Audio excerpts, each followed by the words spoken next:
Okay, this is class number 3 of the Art of Constellations class on November 13th. And we have Andrea, Kimberly, and Hillary. And we should expect Jeff soon, I would think. It's good to have you all here. And we have Andrea here for the first time. Yay! So what I'd like to do is, just because, some people have had issues with attendance and whatnot. Just real quickly, could everybody who's here just say, their name, where they're calling from, and just a few sentences about their background in constellations, just so that we can kind of reconnect a little bit more again around that. And we'll just start out with Andrea. I'll unmute you, Andrea. Okay. There you go. Good to have you. Okay, thank you. My name is Andrea. I live in Maine. I'm originally from Brazil, but we moved to Maine around a year ago.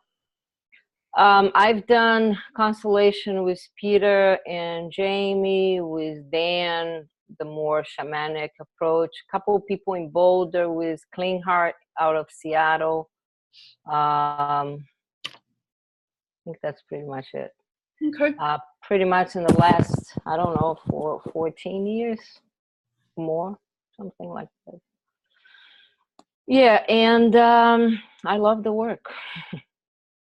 My goal is to facilitate, but I haven't have the guts to, pretty much. Hopefully we'll address that at some point. Yeah. We'll see. Yeah. Great. Good to have you, Andrea. Thank you. And Andrea said that she's about 75% caught up. She watched all of the first one and about half of the second one. So, Hillary, why don't you go next? Just introduce yourself. Okay. I'm Hillary, and I'm in Topanga, which is part of LA, pretty much, Los Angeles, California. Been a representative in constellations, mostly. Only really. I just started a mentorship of sorts recently and jumped on the opportunity to do an online class with Leslie. But participated for, I don't know how many sessions.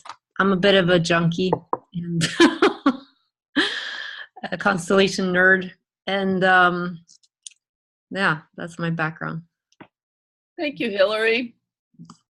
And Kimberly, introduce yourself, please. I'm Kimberly. Can you hear me? Awesome. I'm Kimberly. I'm calling from Albany today. Albany, New York, or? No, California, close to you, Leslie. Yeah, I figured, but a lot of people are going to assume Albany, New York.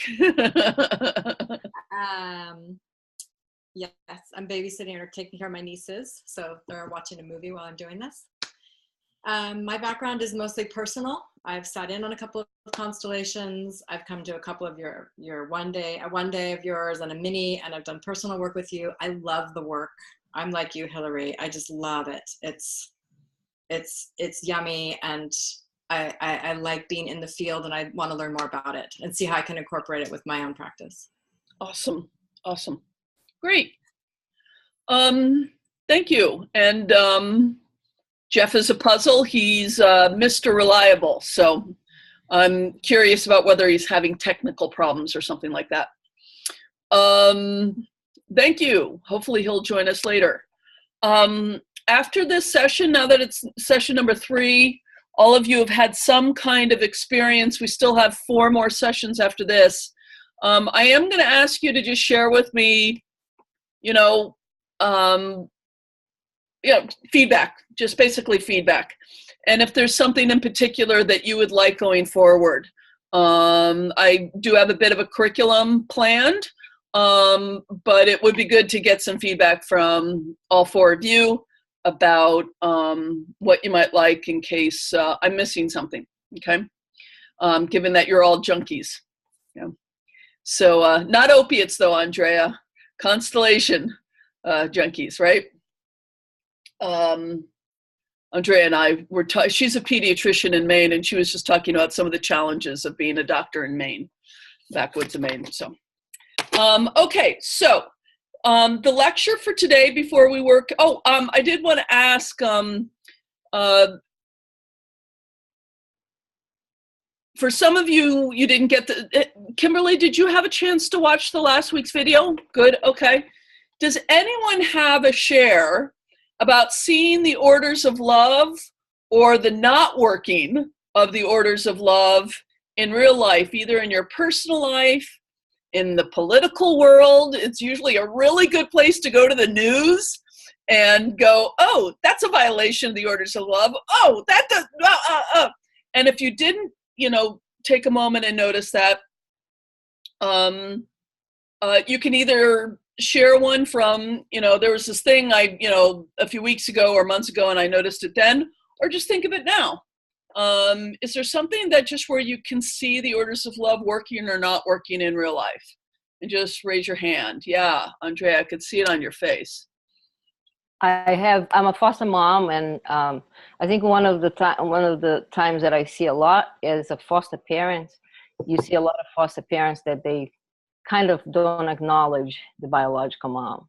That there's this feeling that because we're the foster mom, we know it all, and we're much better for the kid, and that is this complete disrespect, or it's a kind of a innocent disrespect to the biological mom. It's very strong. Have you noticed when you do acknowledge the biological mother or parents generally, the difference that makes in your relationship with your foster child? Yeah, I have a very good relationship with her biological mom. I don't have a good relationship with her biological father, unfortunately. I don't know what is happening there that it's not working for us. But with her mom, it's really very good, But it just, I saw a lot, she was my third one, but I saw a lot with other people, other friends. And, I had a colleague of mine who was doing the same thing as we are doing. And there was a very interesting thing going on, Okay, that's a great example. Kimberlyn, you had your hand up. Yeah, I noticed it with my stepmom in relationship to the firstborn son. So it doesn't impact me directly, but I see it with my my brother and my sister, because it's not my mother, it's their mother. So I see how the firstborn son gets precedent always. And then he had a son and that happened again. Even though she loves her daughter and she loves her sisters and her nieces or her granddaughters from my sister. But there's something that I see that gets funneled through that lens in the family. Would that be an example of it? Could you give a little bit more? Because I'm not sure. Say a bit more what you mean by that. Because I'm wondering if this sounds more like favoritism than birth order. Because there is a difference. It's not birth order. Yeah, and I don't, and it's not favoritism. Yeah. So just describe the situation. Well, there's a way that my stepmom always is well, maybe it's not a birth, and maybe it isn't an order of love, because it's almost like she defaults to helping and being available for my brother and his child more than for my sister and her children. And he's the firstborn and she's the secondborn, or is it for her? Yeah. This may be a violation of the orders of love. Yeah. That sort of not staying out of the business of your kids raising their own families.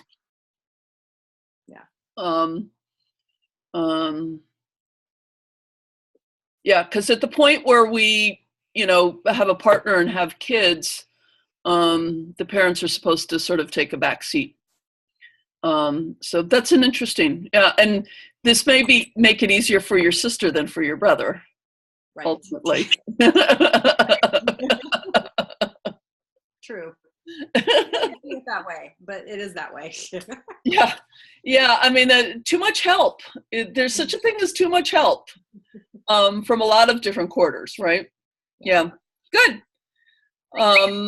Hillary, do you have one, or? Well, it's something that happened months ago, 3 months ago, when my husband was in hospice, and everything got a little cockamamie with the orders of love and the family, everybody kind of converging and just opening the door and walking on in and having plans to visit all throughout the day and the evening, and without seeing the wife and the husband in their home. So it was like, Yeah. Ooh, it got really my mom, who's not into this work, had to let them know, like, when somebody gets married, they have another family, like, then they're not your domain anymore, per se. Like, you have to respect that. And Yeah. she had to school them, and it just got bad, and we haven't quite recovered yet. Oh, that's too bad. That's really a hard one. Mm-hmm. That would be a challenge to any family system. Yeah. Yeah. Thank you for that. That's tender. Okay, so again, you can see these. I mean, in politics, there's a lot of orders of love stuff going on with the whole Me Too thing going on. Different kinds of orders of love that are being observed or violated. So we can always be looking. And then movies are great. Movies are great for watching these things unfold sometimes. So developing an eye for it is something that then you can end up applying in a constellation space. So today what I want to share with you, I said last time a few times that I would do a lecture on emotions in constellations. Because working well with emotions in constellations is going to be a really big part of, like I said before, of how to function in the middle.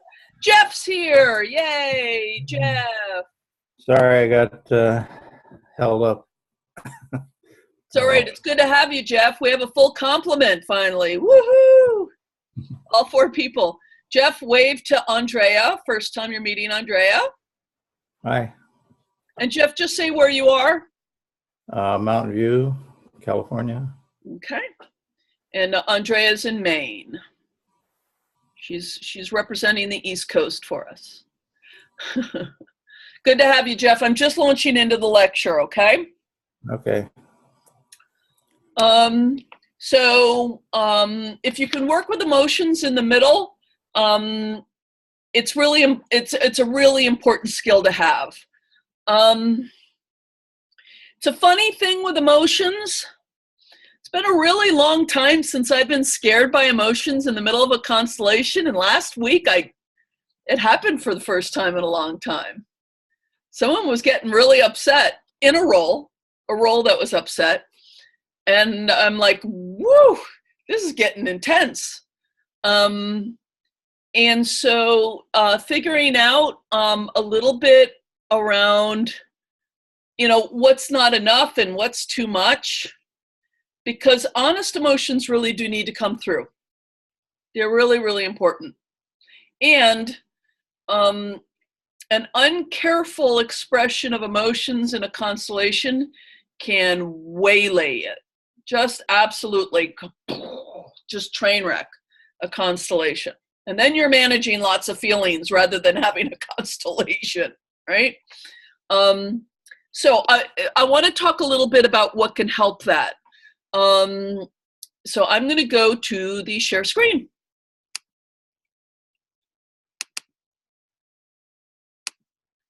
Do not need to see this, the art of constellations. Here we go. So, just to, the sort of 30,000 foot view, the purpose of emotions. Why do we have emotions? God damn it. Stupid emotions, always getting in the way. It seems like evolutionarily, they really got started with bonding with mammals. Mammals have the larger brains, cannot finish their gestation in the womb, and so they're very vulnerable at birth. And therefore, the parents need something to keep them sticking around. And so this whole mechanism of bonding arose. Yeah, Andrea could probably say a lot more about the physiology of that than I can. But it also works into all of the survival mechanisms of mammals. The sort of the fight flight. We get fear, anger, motivation around hunger, around territory, social order, having priority, leadership, and cooperation, of course, right? These emotions seem to be what fuel these interactions, these activities, these behaviors. Right now I'm reading a really interesting guy. His name is Antonio Damasio. I'm really enjoying his work. He really claims that emotions are essential for consciousness and for cognition. They aren't secondary to thinking and rationality. They're part of thinking and rationality. Yeah? Both at the conscious level and at the unconscious level. How often have you been in a meeting and 30 minutes in you finally went, wow, I'm grumpy and I wasn't even aware of it. So we can have unconscious emotions as well as conscious emotions. And then emotions which go awry. And mostly, there are organic, you can have brain damage and things like that, but putting those kinds of things aside, what we're mostly interested in for most folk is individual and social trauma and the kind of distortions around emotion that could come from certain cultural presuppositions. Cold, distant, restrained cultures, excitable cultures, cultures where you can do anger, cultures where you can't do anger, et cetera, et cetera. Children should be seen and not heard. These are the kind of things that do really affect us in terms of our range of being able to express emotions and what we feel is right or not right in emotional expression. Okay? So there are generally two arguments in the general culture that we usually have to wrestle with in constellations. The first one is more out there. We'll run into it all the time. I find myself doing this to myself all the time, which is that emotions are untrustworthy and they get in the way of rational decision making. And we really can't understand where this comes from. How many times have you made a decision in the heat of the moment and you regret it? It happens all the time. The email you really shouldn't have hit send on, right? The being snappy with the customer service person. These kinds of things. Yelling at your child. Yeah? The other teaching is a bit of a reaction to the first one, and I find mostly comes up in these kinds of healing, alternative healing contexts.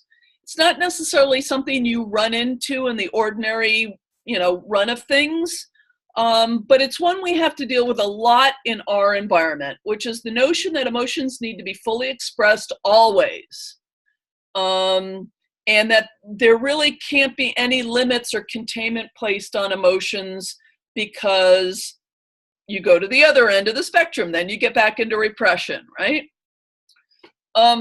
These are both extremes, and no surprise, you guys know me by now, I'm going to argue for something in the middle, but how do we actually operationalize this? How do we turn this into something we can actually act on? Yeah?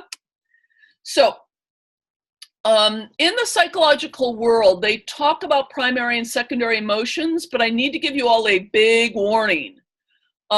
in clinical psychotherapy and in research psychology, the definitions for primary and secondary emotions are quite different than the ones I'm about to give you. These come from Bert Hellinger. I'll be very clear, this is a definition that's straight out of Love's Hidden Symmetry, my personal Bible of Constellations work. They are not exactly the same as the categories. If you Google primary and secondary emotions, you can find all about what clinical psychotherapy defines as primary and secondary emotions. These categories are going to be different, so my apologies for that. But the reason why I like Hellinger's definitions is they get us into something we can observe and operationalize and work with on behalf of our clients. And it's something I see constellators working with very, very skillfully without knowing that this is what they're doing. And turning this into something we actually know that we're doing makes it something you can improve at or get better at. So primary emotions, according to Hellinger, these are feelings that come, do the job, and go. This is the way he puts it. They come, they have a purpose, and then they move along. Even if, in the case of Hillary, it's grieving, it may be a year later, but they're there to do something that's important. Yeah? When we have them, even if they feel really bad, like guilt, remorse, sadness, grief, anger, they nonetheless give us dignity and weight to us when we feel them and express them. And they are attractive in the sense of people are willing to come towards us as we have them. They usually inspire people's desire to be helpful or listen or be present to us in some way or another. Secondary feelings are quite different. They tend to loop, and having some of the feeling tends to make more of the feeling. It tends to be, excuse the pun, a bit of a perpetual motion machine, okay? They lessen the dignity and weight of the person having them, and they are by themselves an assertion of helplessness. And in that capacity, they are unattractive in the sense that after a while, people get tired of it. And they kind of want to move away because they can feel there's no end. That, their presence or their kindness or their support doesn't make any difference. Yeah. And I'm not talking here about, the kinds of presence, the they're there, everything will be okay kind of presence. I mean, a useful presence, yeah? Secondary feelings, my personal theory is that secondary feelings come by and large out of trauma. Remember, trauma, the difference between trauma and a bad experience that's not traumatizing is that there was some experience of overwhelm that took place. In the experience, the system, the organism got overwhelmed, and it leads to a repetition of the trauma. So the Vietnam vet, every time they hears the truck backfire, they're back in battle. Kind of a classic example of this, right? The secondary feelings have the same looping quality. They're very repetitive. And like trauma patterns, like PTSD patterns, they do not hold the seed for their own resolution. They're kind of intended in their dysfunction to be permanent. It's not what the organism wants deep down. Please don't misunderstand me. But it's the dysfunction that arises out of trauma.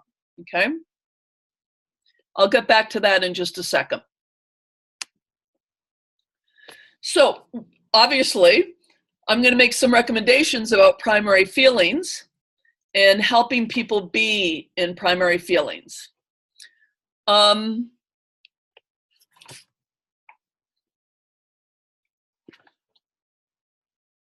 what they do is, to begin with, is that they make constellations easier. I just want to name this as like a straightforward thing. Bert Hellinger, Bert Hellinger is not very PC. And he says secondary feelings are the reason why most clinical psychotherapy just goes on and on and on, because it's being done in the space of secondary feelings, which makes a certain kind of sense, yeah? If you can help the client start from the place of primary feelings, and I've had this experience over and over and over again, both as a facilitator and as a witness representative at other people's constellations. If the client and the work and the group vibration starts from a place of primary feelings, the constellation tends to move forward with better momentum. And if it doesn't start from that place, if it starts from secondary feelings, we're dealing with molasses. It's just a slog. Sometimes constellations will start from primary feelings and they'll dip down into secondary feelings, and everyone in the room can feel it. It's like we've hit this wall and we can't get through, but we don't know why we're feeling this way, because aren't real feelings still coming up? And they are, but they're doing that looping secondary thing. Primary emotions, as far as I can tell, function to include what is the first order of love. So at this point, I just want to give an example just so we can get a sense of what the heck are we talking about here. The secondary emotion might be something like, I hate you. You hurt me. I'll never get over it. It's your fault. You don't understand. That kind of thing, right?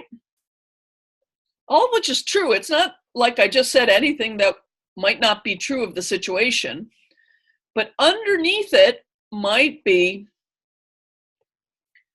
when you died, it broke my heart. Can we feel the difference between the two? The first one, there's no resolution. It's a lot of expression. It's the trauma feeling, but it doesn't take us anywhere. And it actually veils in some way the deeper what is. The primary feeling actually gets us to what is, and leads us to the second order of love. Everything that belongs, belongs, right? It includes this heartbrokenness. Yeah. And therefore, primary emotions support unfolding resolutions in the way that secondary feelings almost never can. Okay?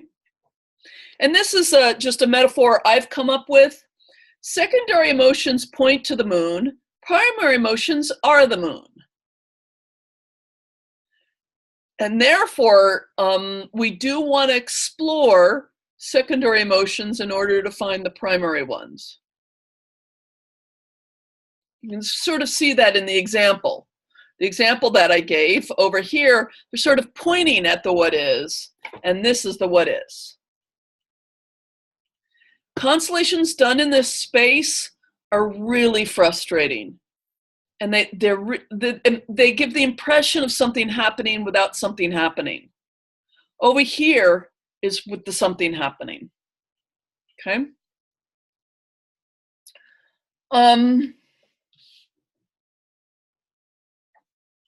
So some reasons why secondary emotions can arise in the first place, why they are the first thing that gets seen and expressed either in day-to-day life or in a constellation. They are signs of disordered orders of love.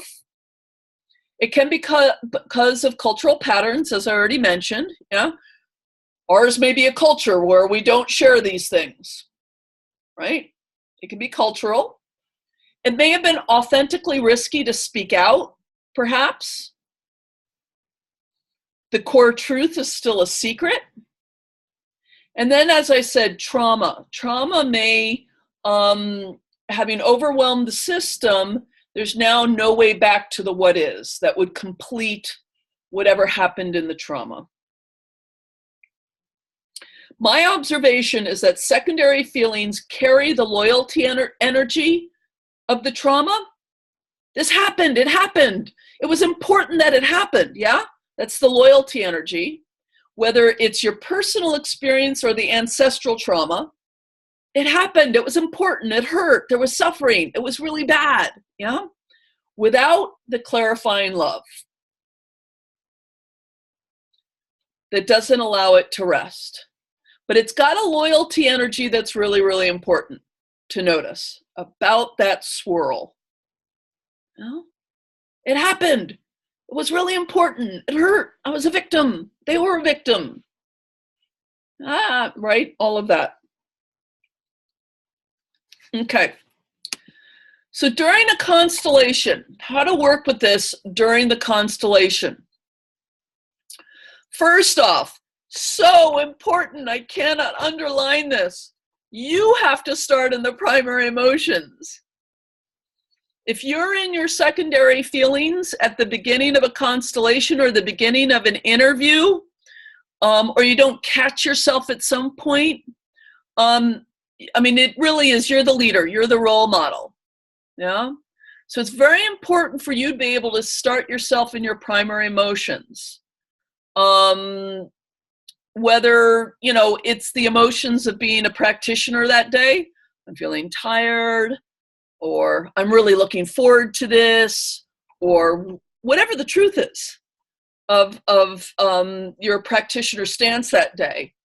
Your reactions to the client to be real, like, wow, this is really overwhelming, or I can't get in there, I don't know what's going on, or I'm kind of confused. And yeah, just to be really honest with yourself and in your primary feelings about what you're undergoing with the client.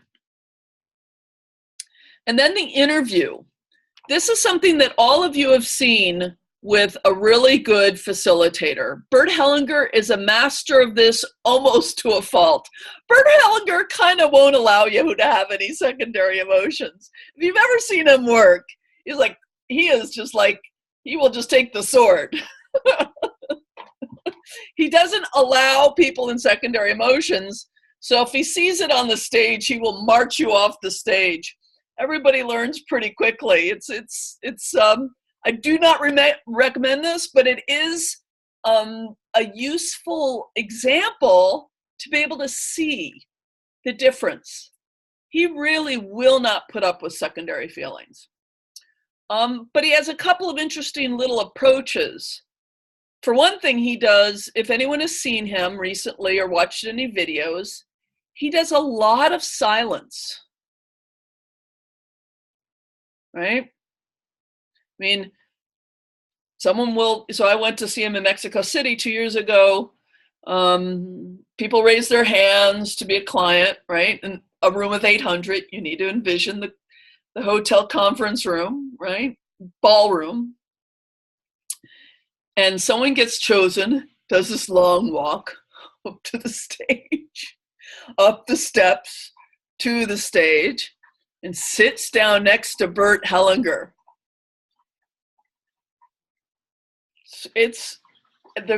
You can cut the atmosphere with a knife. It's very powerful. And he just sits there. He'll kind of look at you maybe. And there's something about his presence, his shamanic presence, that already shifts people to a different level of themselves and their soul. Like it's just an atmosphere of zero superficiality, which again, I wouldn't recommend any of us trying to imitate, because he's him, right? And I actually like a little laughter once in a while. I think it helps as well. And then he might just turn and say one word. So now you have to say your problem in one word. You're going to choose your word, rather. You're going to take your time with that, right? You're not going to blurt out, irritation, right? You're going to take some time. and come up with the word rage, right? Or as I saw one person said suicide, and another one used the word addiction. Very powerful stuff. Yeah. So if you can start I don't do that. I do lengthy interviews with people. But in the same way, you really can help people. What's underneath that? What's that really about? What's most important about that? Yeah. And I did a little bit of this conversation in the very first session about starting strong. So I won't go into that anymore. And then working with the representatives, the client, and the group during the constellation, my experience is that representatives come out with secondary emotions a lot of the time. It's just kind of what's most readily available. And it's got that loyalty energy. It's very powerful to the suffering, to the trauma. So to be able to feel the difference between, oh, wow, that's kind of looping.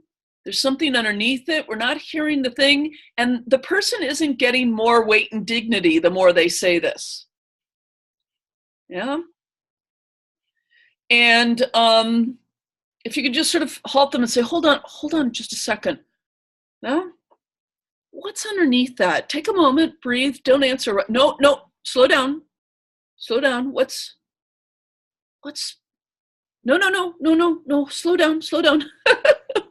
What's the most important thing underneath that? Yeah. Sometimes we really have to help the representatives with this. Yeah. A good example, I now have a body feeling when someone's hanging out too much in secondary feelings. So I can have a really good sense of what's going on when it's showing up. But I remember once about a couple of months ago, one representative turned to another and blurted out, you creep me the fuck out when you come closer. And I went, slow down. Okay. And she said, that was just what I'm feeling. And I'm like, I get it. That's what you're feeling. I totally get it. What's the most important thing underneath that? And she said, it scares me when he comes close.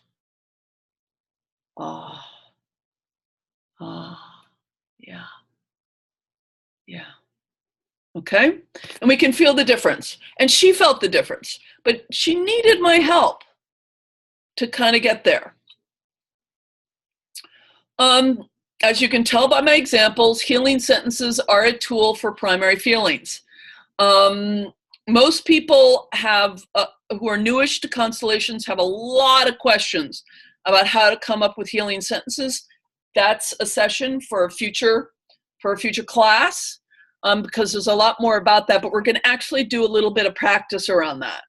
But you can see basically a good healing sentence is an expression of primary emotion. Yeah. And healing sentences are both useful. I've talked about this in other contexts, to have kind of a toolkit of good ones from Bert Hellinger and other practitioners. I picked up a couple more from Stefan Hausner last July that are like in my toolkit now.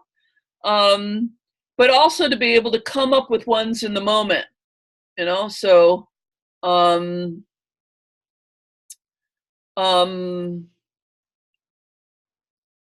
the person who says, fuck you, right? That's secondary feelings, right? And you say, hold on. Could you say to him, when you left, it broke my heart? Okay. And that's functioning as a healing sentence. Basically, a healing sentence is any time we articulate an underlying primary feeling that hasn't been really included or seen yet. And the minute it does, it shifts the whole thing around, or it shifts the next movement. Yeah. It gives people dignity and weight. It gives the whole system more dignity and weight while you're at it. Gives everybody a little bit more dignity and weight, or a lot, depending upon the sentence. Okay?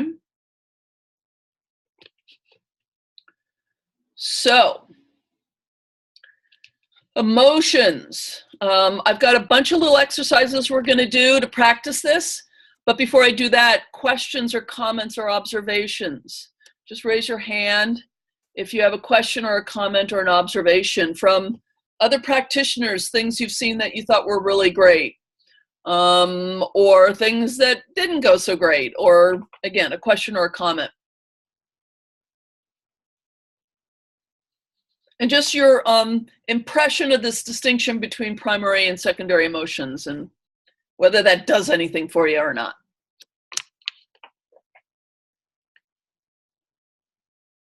Yeah, Kimberly. Distinction between the primary and the secondary.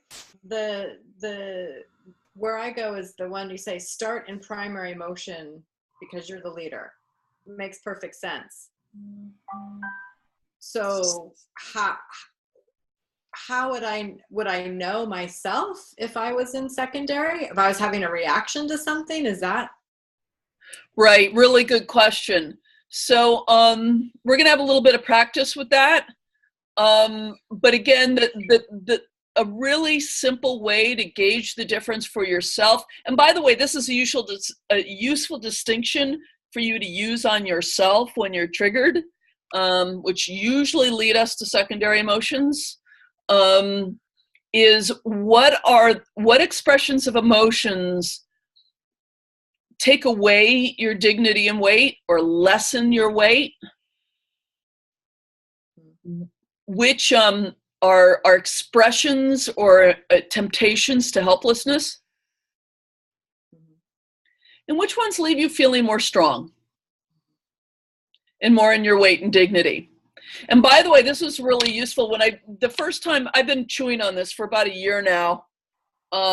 It's become a really important part of the lens through which I look at constellations. The first time I gave this lecture, someone raised their hand and said, well, it sounds like guilt and shame are secondary emotions. And I sat there and I thought about it a little bit. I went, nope.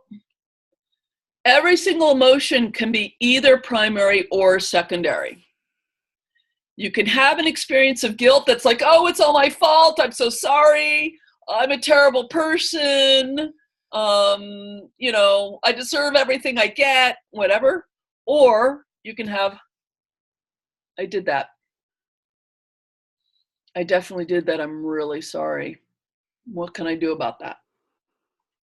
Right? They're both expressions of guilt, but the first one, being the secondary emotions, are a loop. They don't have any way out. There's no escape, and they're expressions of helplessness. Yeah. The other one, the primary, actually come and do a job, and they give you a lot of weight and seriousness. It's like that moment in Constellations, if you ever seen the perpetrator, the one who did everything wrong in the system, saying, not my fault, not my fault, I didn't do anything wrong, everyone else is to blame. And then at the end, they get to this point where they're able to look around and went, huh, I did that. And it actually feels good to everybody, including the perpetrator. Right. In a funny way. Yeah? Andrea, yeah. I think one of the sensation that I have in between primary and secondary, and I agree with you, you can have all the emotion in primary and secondary, but when you're in primary, you're connected to everybody. Even though you're guilt and shame, you're still connected. Right. And when you are in secondary, you are on your own. It just, there's this sense of separation, or that's how I distinguish by myself. I think that's a really good way to describe it. Absolutely. Absolutely. And that's the tragic illusion of trauma, right? Because in a trauma, we're overwhelmed and there's this terrible sense of isolation. Yep. Right? I mean, there is not adequate help. And in that moment, there was not. It just it sort of gets hooked along for being kind of a permanent thing, or something that can be an ongoing go-to, this sense of no help, no help, no help. Yeah. Right? Yeah. Mm.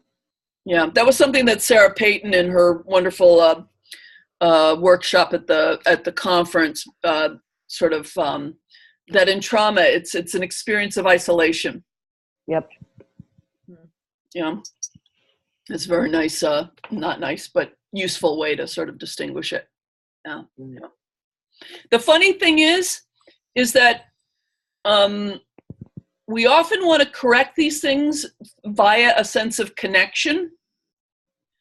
And what I found with healing sentences is that the proper and useful expression of the primary feeling can itself reconnect. Yeah. Now, we could have an argument. Maybe it's my connection with the role or representative or client that makes that available. But so we, turtles all the way down. But there is something about being able to finally say, ooh, this is what is. Yeah. That does this hooking back up. Yeah. And so, Kimberly, to follow your question, by myself, when I get triggered about something, let's say, I don't know, something really mundane like a conflict on a committee, right? That's the sort of thing I run into in my life, a working team of some sort or another. And I'm like, right? And I'm getting myself pretty upset about it. I can sort of sit back and go, okay, what's the most important thing here for me?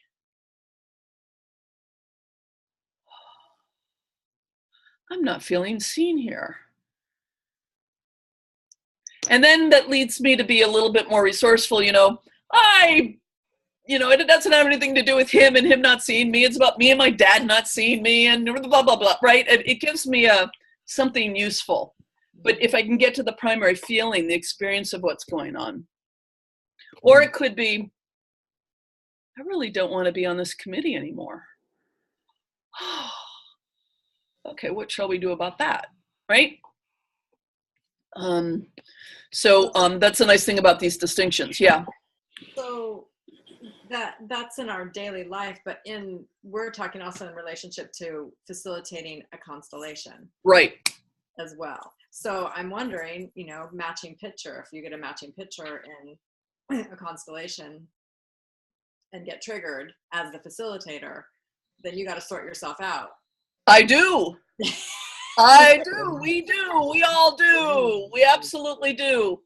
And that's going to be a little bit more of a topic for a future one. But having brought it up, the first movement for any constellator has to be in accord with the second order of love around belonging, which is including whatever shows up, including our own triggered reactions. Mm-hmm. Right? I mean, that has to be the first move. If we resist it, cover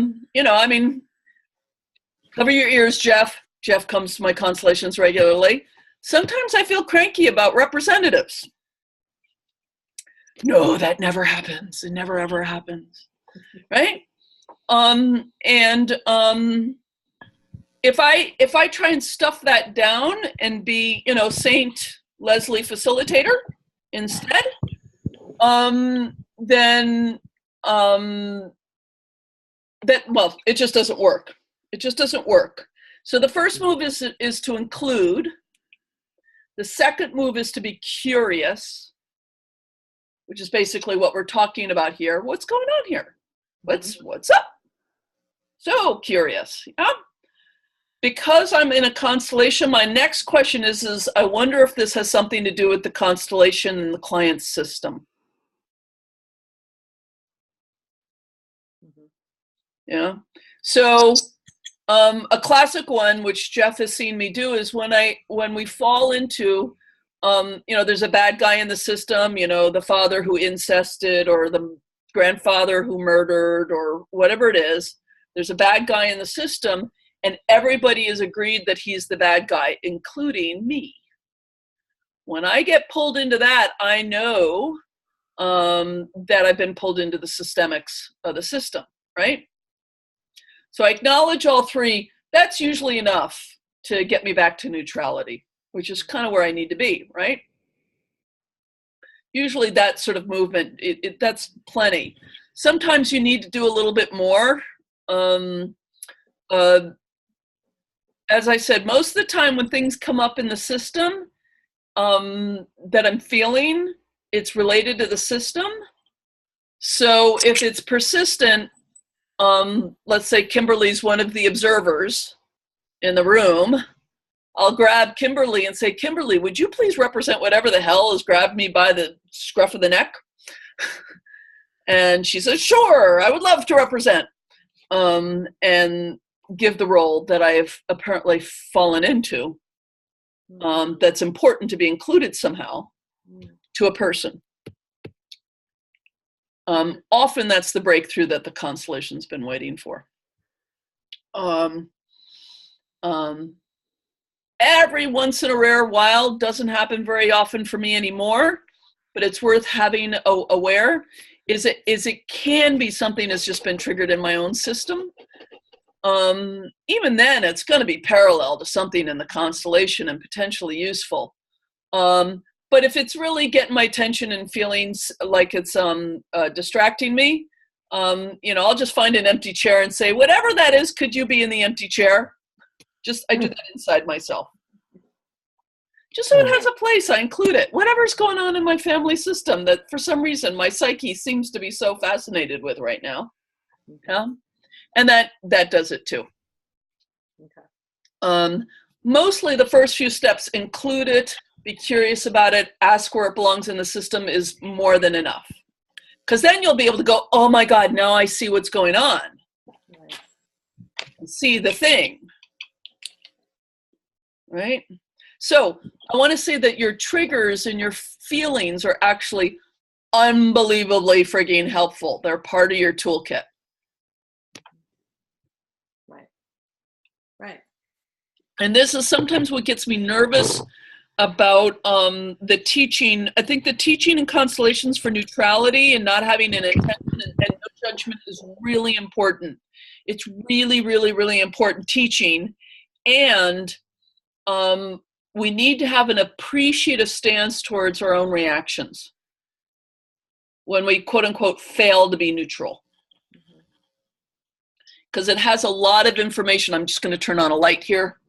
It has a lot of information waiting for us.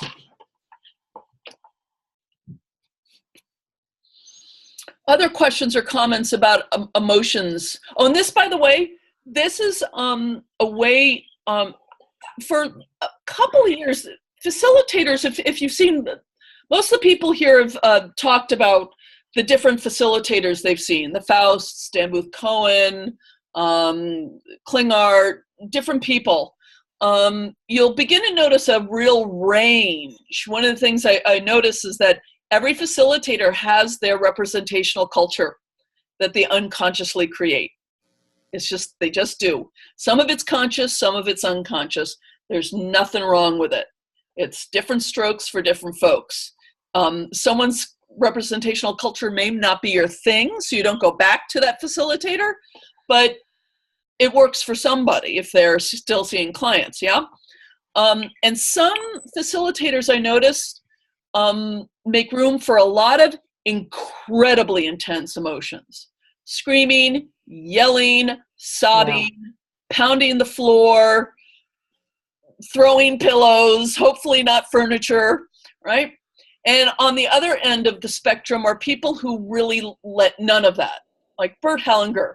You just don't see a lot of it. You'll see some crying is about all you're going to see at a Bert Hellinger event. And everything in between. I like to think I'm somewhere in the middle. I'm usually going for the middle. And I used to look at that with a lot of curiosity, like what's right? What's correct? Personally, I think this primary secondary emotion distinction helped me figure out my personal place with this. My sense is that the really extreme expressions, the yelling, the stomping, the screaming type sobbing that tend to put a group a little on edge is mostly secondary emotions. And I want to be very careful about trying to put a lid on things, because that's not good either. You don't want to put lids on things. You don't want to say, you may not have strong feelings here. I don't care how bad it was. You may not. But we need a way to have some discrimination around feelings so that we're doing something that's useful for the client and for the group. And generally speaking, I find the ones that, you know, really get the hair on the back of people's necks going up are mostly secondary emotions and not so very useful. Instead of just like saying, you have to stop that. We don't do that here. We keep safe space here. You can't do that. Instead of doing that, you can redirect to the primary emotions, and that feels more useful anyway. Yeah. If you're able to, you know, okay, slow down here. But it really, really hurt at the time, and they're screaming and they're pounding, and they're like, hold on, slow down. Just the first thing I do is I say, can you take the inner representing knob and turn it down to a 5? We'll still get the information, it's just fine. And I go, okay. And I'll say, what's the most important thing underneath this? Or by that time I felt it out and I have a sentence. Just hold on, I've got a sentence for you. Give me just a minute. It's going to feel really good when I get this right. Hold on just a second.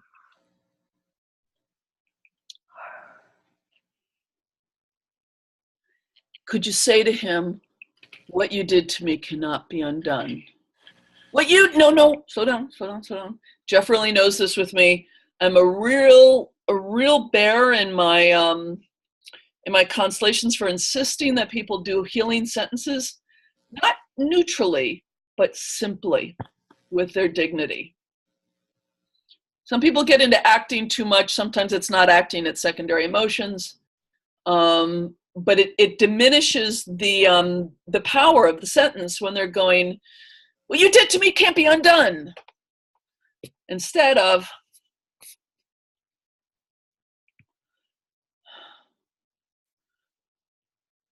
what you did to me cannot be undone. Nothing was ever the same after that.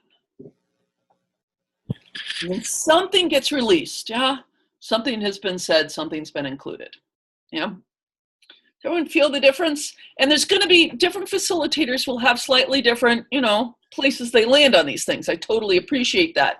But I do think this distinction between primary and secondary emotions is very, very useful, especially for new facilitators who are a little scared of emotions, which I totally get.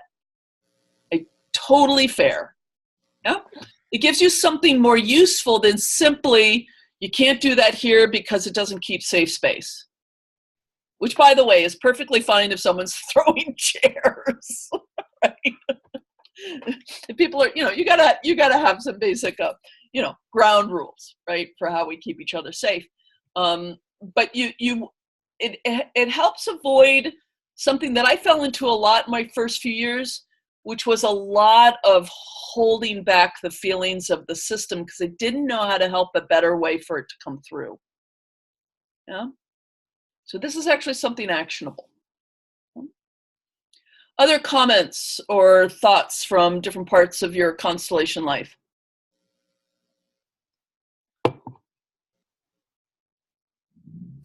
I did some constellation with Jan Rupp. I don't know if you know her. She's from. I do know her name. That was the one you mentioned I didn't know. She's very interesting because I did a couple constellation with her. We actually did a trip to Brazil with a group for constellation once. And she's very interesting because she kind of laughs the whole time. And she holds the field in a way that's absolutely amazing. And you see people kind of throwing themselves on the floor. And the first time I was like, oh my gosh, I'm going to be hurt here. And she turns it around, and it's, I don't even know how to explain. She turns it around. She's always smiling and kind of laughing, but she holds she transformed the field in a very, very unique way. you know. Well, and again, I do think that people make their own different cultures. And speaking of cultures, constellations are expressed in really different ways in different cultures. Oh yeah. That I think we need to respect.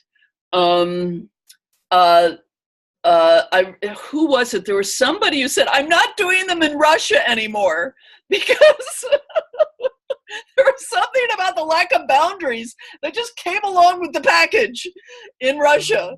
And it was perfectly understood in that context, but he's like, I'm not doing workshops. I'm not leading workshops in Russia anymore. I don't know how to handle the way they do boundaries there. It's just especially because of touch is something that sometimes is very, very, very, you know. Constellations are big in China. I have to imagine they're very different there. Yeah, versus Brazil. Yeah. Very interesting. Versus Germany. The way Bert Hellinger does them. So there needs to be some respect for the local culture as well. Yeah. What they're used to. Yeah, and you get to have your limits as a facilitator, right? And you want to grow your edges. But you get to be yourself as a facilitator. Whatever. I have to try that. Try what? Being a facilitator one day. That's my dream. We'll get you going here. We'll get you going here. Yeah. Jeff or Hillary, haven't heard from you, and just any responses to this material? Any thoughts?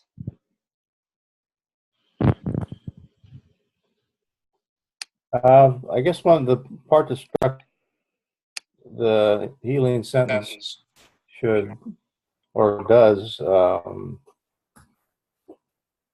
bring out the underlying emotion. I guess that's the basic structure you're saying it should have, which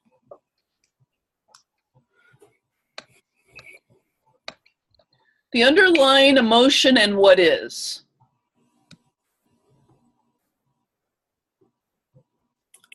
Okay, so that kind of gives me a basis for what to try to come up with. I think that's really useful. If I were to sort of simplify it and simplify this stuff, it's the primary emotion plus the order of love involved, the principle of the order and love involved. Right. I mean, I really do recommend, I know this is partly my style, but it's useful. I have a toolkit of about 20 or 30 healing sentences from Bert Hellinger, from other practitioners that I've watched, that are just so generically useful. I see you. It's good to be seen. These are like, they almost always work. They just kind of do. They're just great. You are dead and I am alive. Very useful sentence for situations where the living person, the client, whoever it is, has gotten themselves entangled with a dead person. So having a sort of a toolkit of a bunch of these, but then also the ability to come up with them in the moment. So let's practice that a little bit. Or Hillary, did you have something you wanted to say as well? No. Okay. Okay.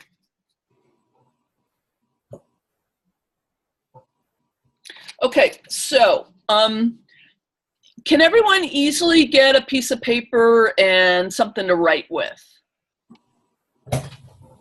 Should have come up with that earlier.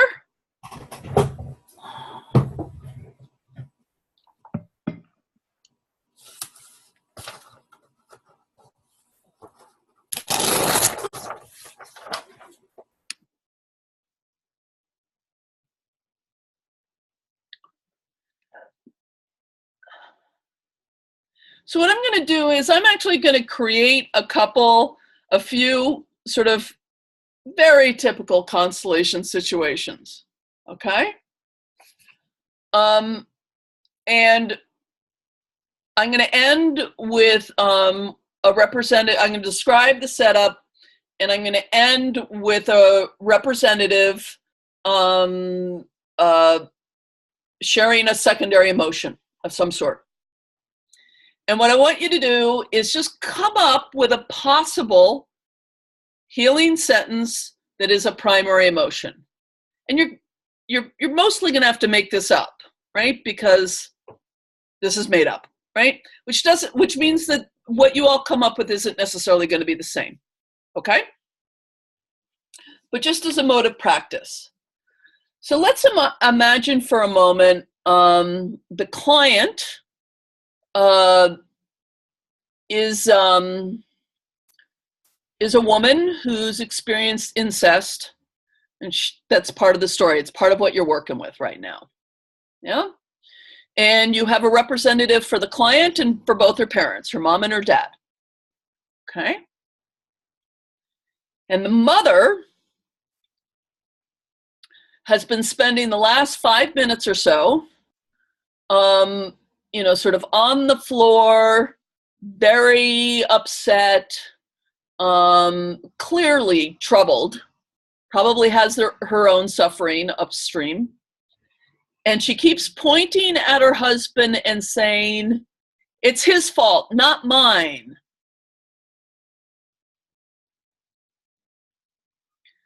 So, if you were to write a possible healing sentence for that woman, for that role, for that representative, that gets under the secondary feeling of blame. By the way, simple blame is usually secondary emotion. It's his fault, not mine.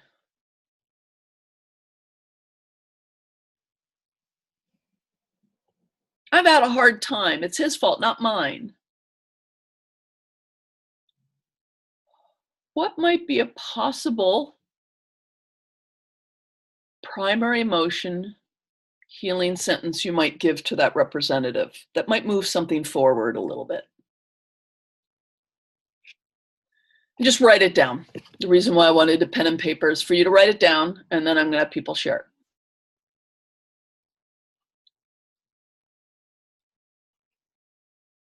And you might come up with more than one idea, when that's fine too.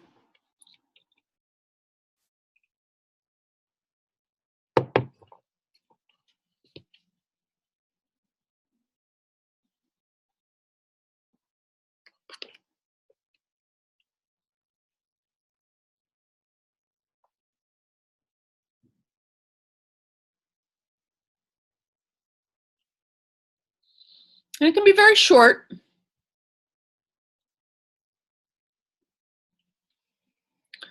Anyone got one? I want to hear from everybody. Jeff's got one. Excellent. Thank you, Jeff. Either I didn't try to stop it, or I was afraid to try and stop it. Okay. Okay. Excellent. God. Hold on one second. Say them both again and do a little pause in between them. Well, the first one that came to me was I didn't try to stop it.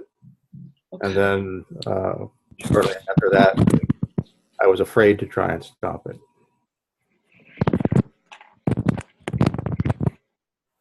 Kind of depends on what exactly was going on in the family, but. Right.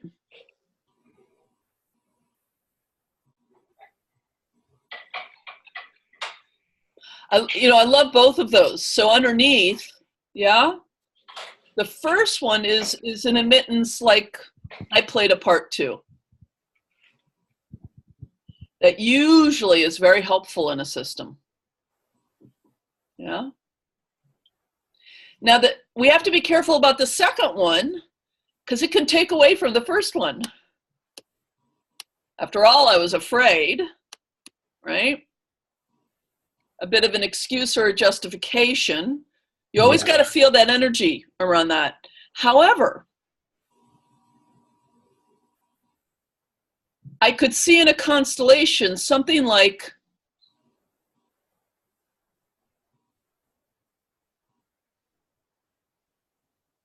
all the women in this family were afraid.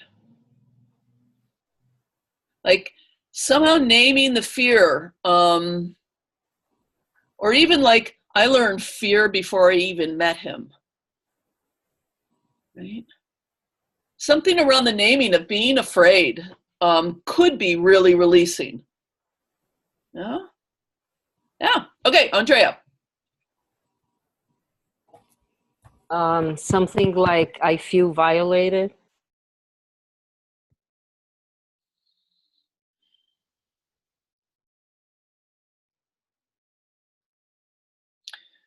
And that so the wife is saying that about who, about what? In reference to the incest, or So are was you just saying that for the are you saying that for the child representative or the wife representative? I think I'm confused.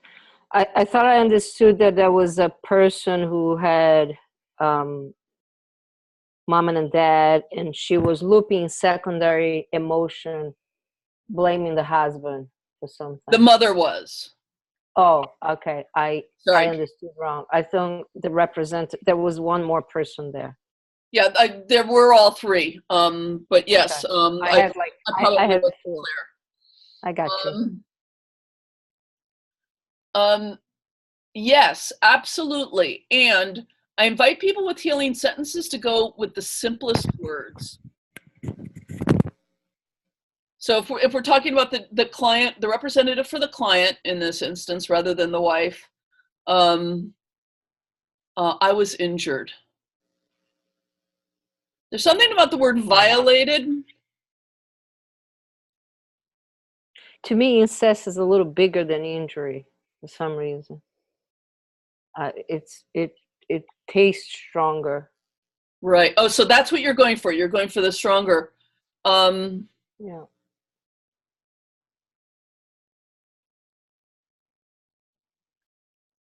Yeah, but I completely misunderstood your setup. Well, we can stick with this setup. That's fine. Something like it crossed a line.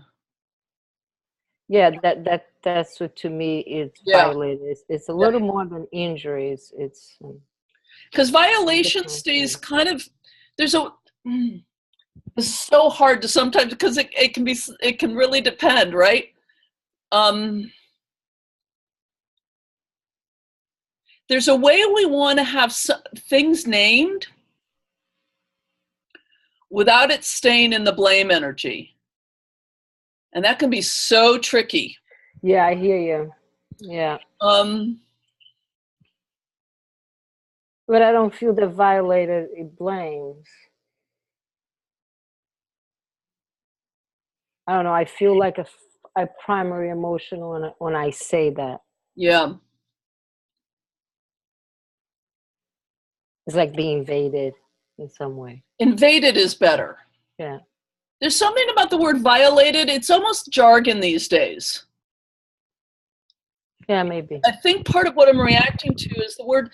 That's the other thing is in constellations, whatever the go-to phrases in our culture are now around trauma, I try to avoid them so we can get to something really simple. I was invaded. Ooh, that's really strong. That's a really strong word.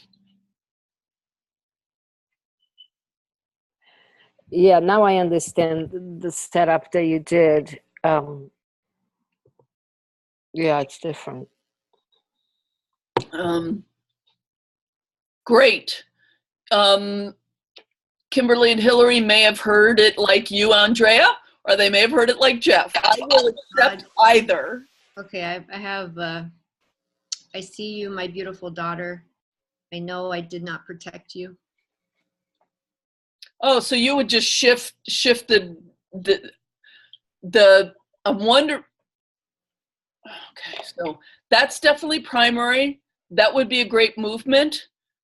at the point of your intervention, she's still focused on the husband, so she might have to say something to the husband first. That might need to be included first. Okay. But yes, definitely primary feelings, definitely where you want to go. Gorgeous. Kimberly. I had first, I couldn't stop it, like Jeff, and then I didn't know. So it's really interesting. That will get to your theories about these kinds of things in families.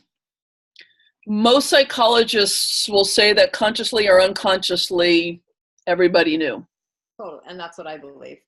Yeah. So then that wouldn't be a primary motion, right? That would probably be a secondary motion.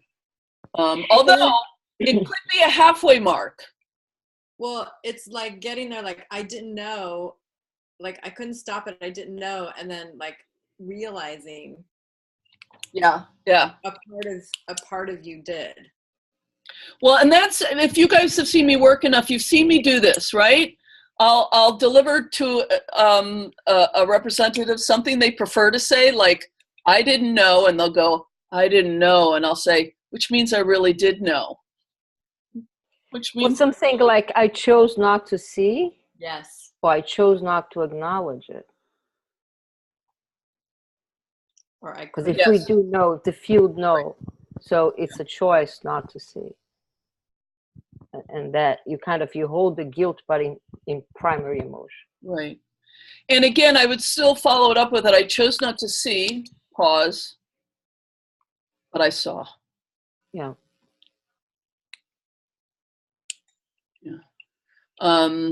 Which is often, if you give them a chance to say the thing they really want to say, like, it wasn't my fault. It wasn't my fault, which means it probably was my fault, which means it probably was my fault. They're usually really willing to do that with me because I've let them be able to say the one side, and they can feel how we all do this, right? We like, these assertions are actually trying to cover the other. They're compensations, right? Kimberly, you were going to say, I'm sorry? Well, I was just thinking, could it be more like I didn't want to know, but I knew?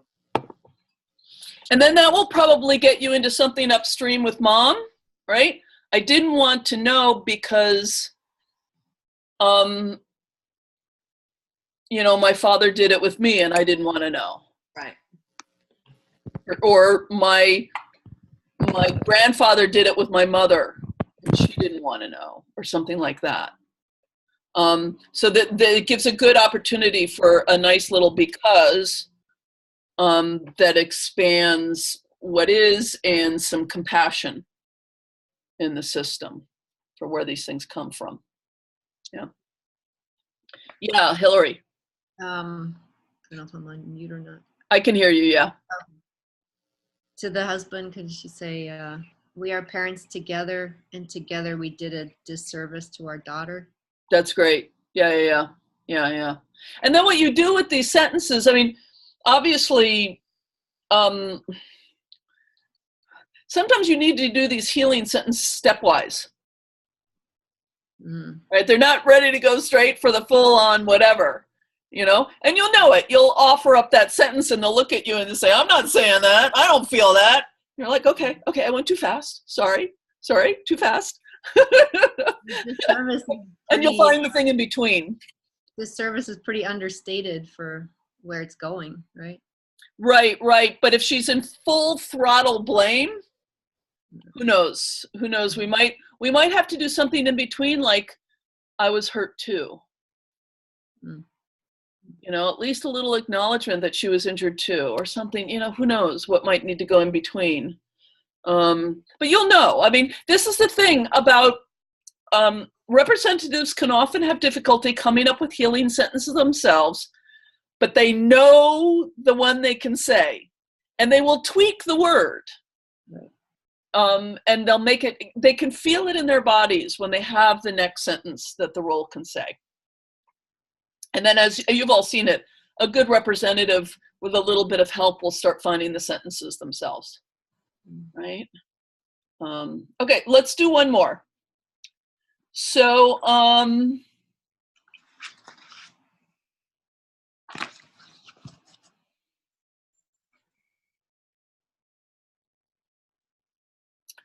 let's say you have a client whose mother was very depressed. Okay. You've interviewed the client, and you also know that the mother had an older brother who died in infancy before she was born. Tragically, in some tragic fashion. Okay. So you have a representative for the client, her mother, and presumably for the mother's older brother who died in infancy tragically. Okay. The mother is on the ground, and she is saying, I don't see the point. I'm just so tired. I don't care. And she's not looking at her older brother at all. She's not looking at her daughter either. She's kind of isolated in a way. I don't see the point. I'm just so tired. Let me sleep. I really don't care. So, come up with write a few notes. What might be something underneath that, the next step for that role, that mother to say. So take a moment with that.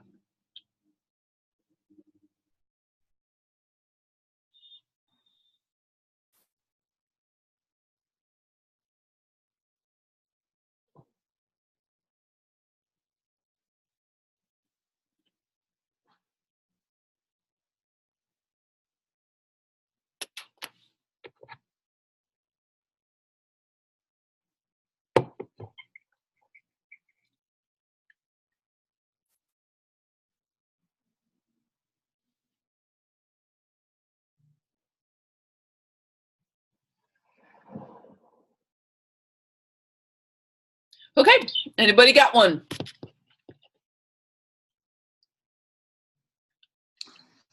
Yeah, Hillary. I see you, older brother, and you have been deeply missed. Yep. You might need before that to just say something along the lines of, I can't see that. It's too painful. Yeah. I want to follow my brother. I'm sorry, say that again. I missed the first part. I want to follow my brother. Yeah, I want to be with you, my brother. Excellent. You know, it's interesting. I think culturally we've inherited this from Bert Hellinger, but there does seem to be something useful about the formality. Rather than, I miss you, bro. I miss you, my brother, that sort of thing. There's something about the German formality that does have a little bit of, seems to be useful. Again, I'd be interested in other cultures if that holds, but Kimberly, Jeff.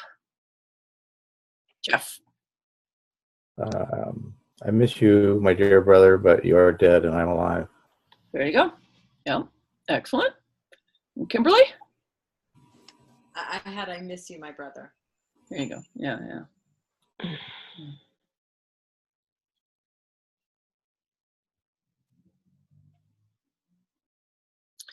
Yeah, and there might be all sorts of things you need to do to sort of get to that spot. Sometimes what I do, you'll see me do this, is that you'll have representatives who aren't looking at each other, like just say, okay, just do it on manual, look at each other. And that'll be enough to move people into primary emotions. Like if you're not looking and you're not looking and you're not looking, and then you finally do and you don't explode, oh, it's just so sad. Yeah. So, yeah. Okay, so one more exercise. This is going to be a little different. It's not going to be an exercise outside of you. This is something you're going to do for yourself. Okay? And then we're going to take a quick break.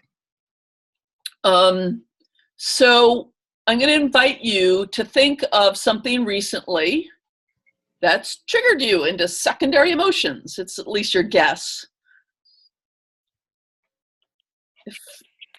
For me, I don't know about you, I have a bit of a Facebook problem.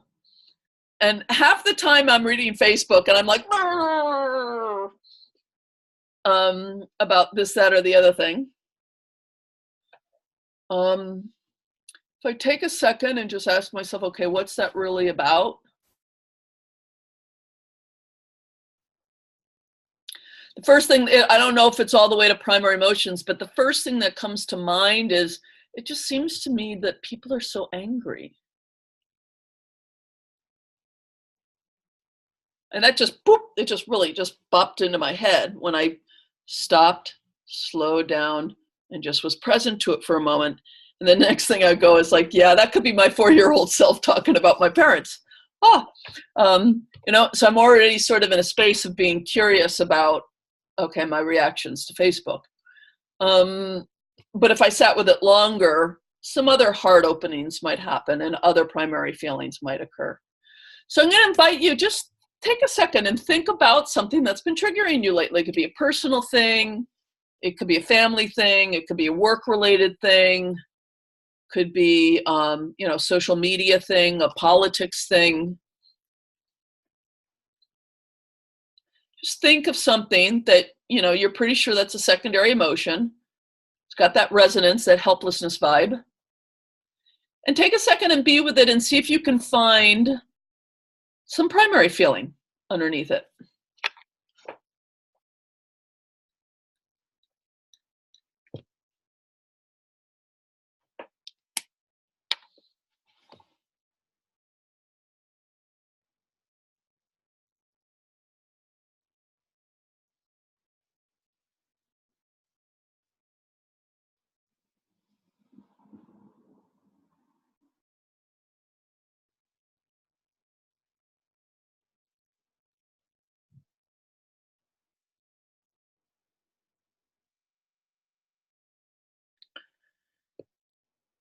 And if anyone is able to do that and comes up with something that you'd like to share, no one's required to share because it could be private. But if it's something that doesn't feel so private. I can share. Yeah. I actually had it this morning. Since we moved to Maine, my daughter has been struggling a lot with depression. She has tried to commit suicide several times, and this morning, for some reason, I knocked on the door for her to go to school, and she, I didn't understand if she was answering or she wasn't getting up, but we woke up we live on a lake, and there was a guy hunting ducks, like 5:30 in the morning. I woke up with a little anxiety, and she goes crazy when she hears shots. So she was in a space, and when I knocked and she didn't answer, she wasn't talking. I just went into this overreaction. I really broke the door, and what scares her even more, but and she sees anger, and I was terrified. I was terrified of, I didn't know if she was incoherent because she had taken something, and the thing was much simpler than it was, but I really could see later that I overreacted because I was scared. Yeah. Yeah. I was scared. Yeah. Yep. And that's how we came to her. By the end, I just said I was scared. Yeah. Yeah. You know? Yeah. You know? Kid can understand that. Yeah. It's very interesting. They can, better than you explain everything, why your medical mind think about things. Yeah. Nice. Thank you. Yes. I mean, this could be a talk on parenting. we're not going there. Yeah. But you know, the usefulness of primary emotions for parenting does seem relevant. Yeah. Yeah. Somebody else. Thank you. Beautiful and very vulnerable share. Thank you, Andrea. Another share?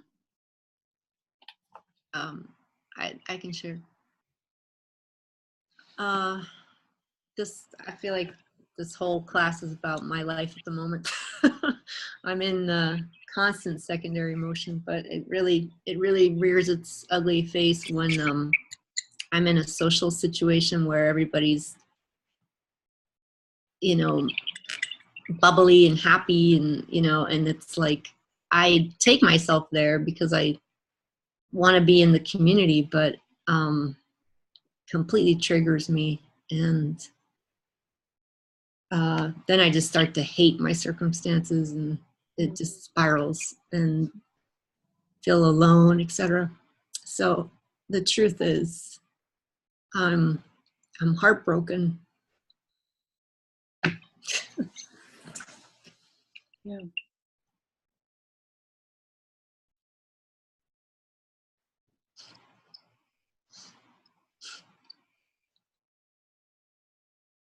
And you're trying to stay connected to people,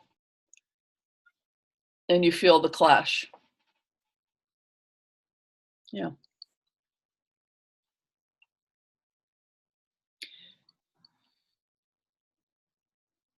And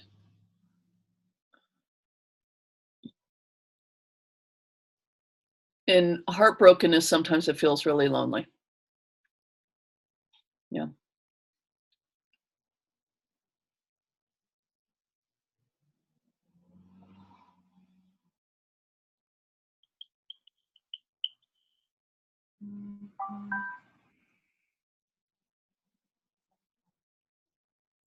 Thank you.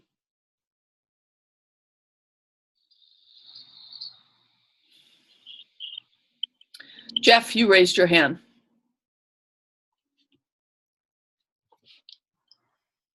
Yeah, it's sort of trivial, but it happens a lot. Pretty much every time I get on the freeway or on the, on the road, is I get really angry when somebody does something really stupid or really considerate in front of me, and it just really triggers me. Not full on road rage, but you know, just. And the only thing I was able to come up with is below that maybe is just disappointment. I don't know if that's even a primary.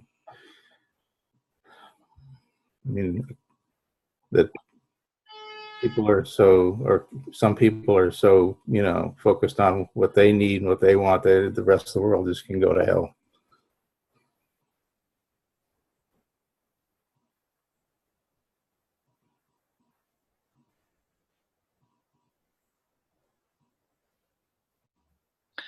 So I'll leave this for you to chew on, Jeff.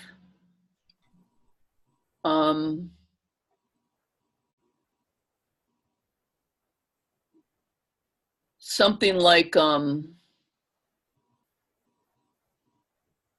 I matter too?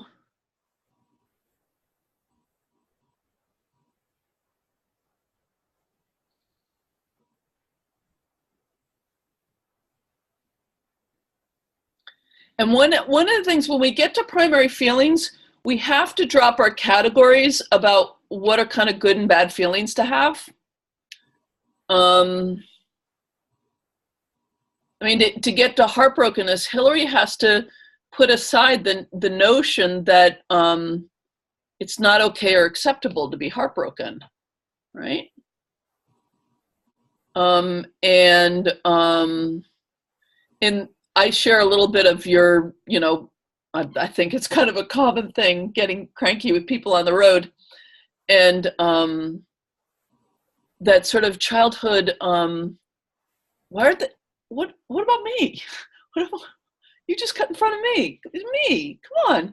And not have a judgment about that feeling. Now, that may not be what's going on for you, Jeff, but to be able to get to that primary feeling of, I'm feeling overlooked and dismissed here, I need to not have judgment about having that feeling. Right. So leave that with you to chew on. I think it's something stronger than disappointment is all I'm going to say. Otherwise, you wouldn't be getting so triggered. So, Kimberly.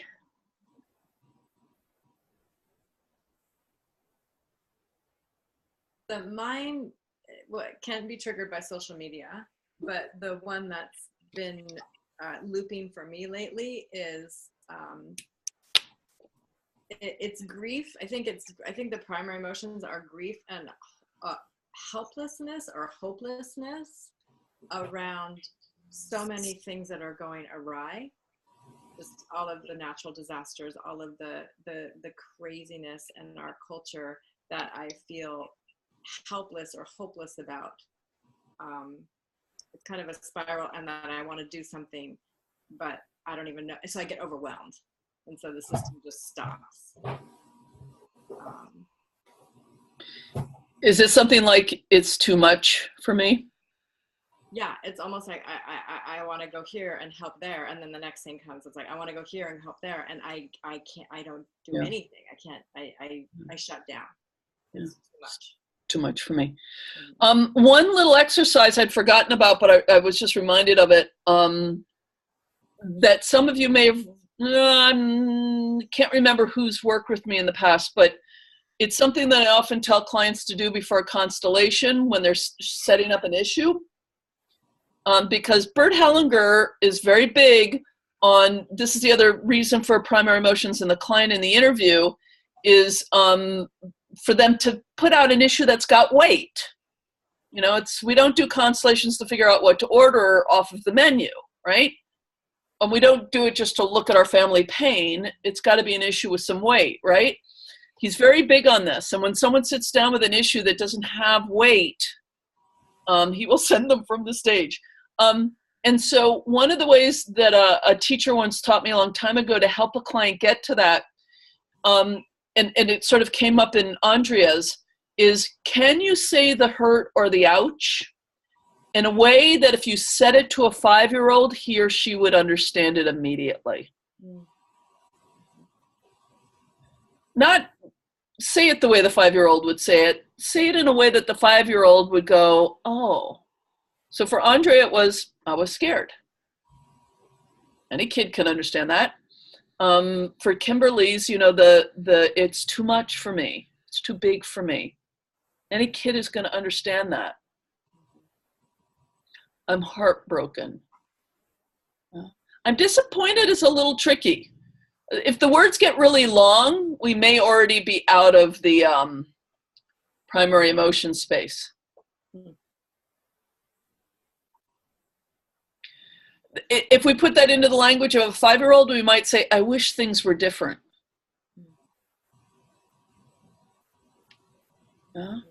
That's a different way to say I'm disappointed. I wish things were different. So that's another way to sort of gain access to this primary emotion space, particularly if you're doing interviews with clients. Okay, that thing you just gave 1,000 words to and a lot of very complicated words, and you gave all the background and all the subclauses and all this stuff.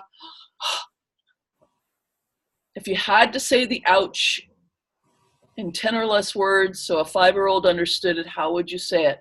Take your time, be quiet for a minute. Everyone seems to be mad. Okay. Yeah. So that's another good way to get to it. Okay. So let's have a quick break. My clock says 5:42. Let's come back at 5:50, which is enough time to have a pee break and refill your water glass. Okay? Be back in a minute.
time did you tell us, Leslie?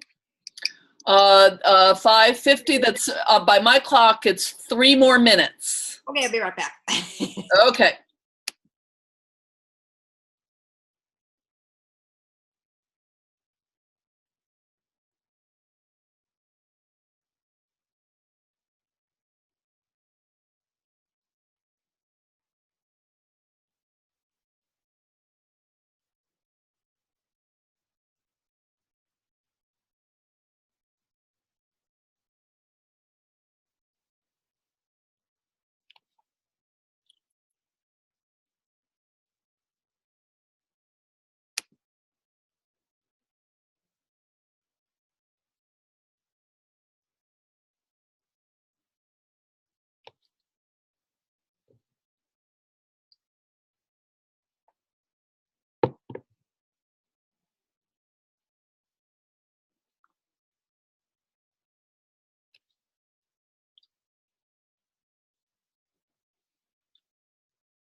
Okay, it's 5:50. Hillary, I'm sure will come back in just a sec. So I have a question for the group. This is our first meeting with a full complement. Yay! And up until now, I've been facilitating the constellations because of the awkwardness of the numbers mostly. So I need to ask the group, I can continue to facilitate constellations for y'all. And the way that I've been doing it, which is annotating on the topic. So today it would be on emotions. Or if one of you would like to take their hand, Andrea, with, look at that face, with facilitating and to start to practice with a little bit of mentorship and every once in a while me just piping up again about emotions that I'm noticing. So I want to ask the group what you want. Happy to go with facilitating for you all, or if one of you would like to start doing some facilitating. Share with me a little bit. What you want? I think we should go for it and try it, Andrea. Oh, just go ahead and do it, Hillary. I'm happy for you. I'll be here. That's called support. Yes. Yeah, you can do it. Go, you can do it. Well, you said it was the dream of yours, so. Someday. Who knew? Someday. Today might be the day. I think everything has its time. What do others feel? I mean, Hillary, you made a vote for somebody facilitating. Do you want to facilitate? Sure. I mean, I feel like we all want to do it, but we're all kind of dancing around because it's such sacred work, blah, blah, blah. But I mean, this is probably a good time to Just rip off the Band-Aid. Hopefully it doesn't have to be that painful. Well, I mean, I know, Yeah, I think we all feel that way, right? So, Yeah. but I'm not saying I need to go first by any. Right. Others' thoughts on this topic?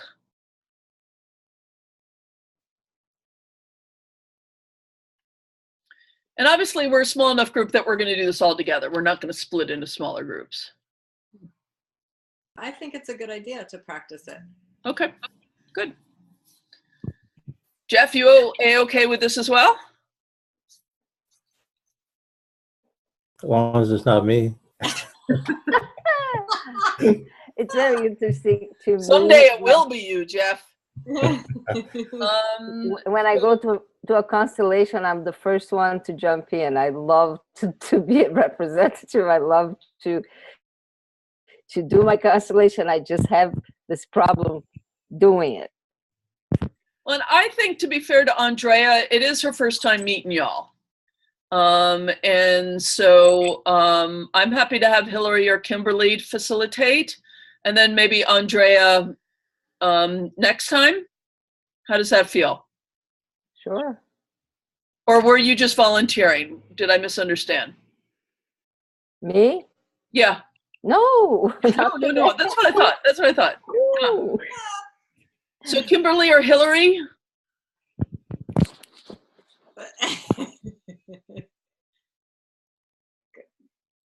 What do you think? I mean, can I do it?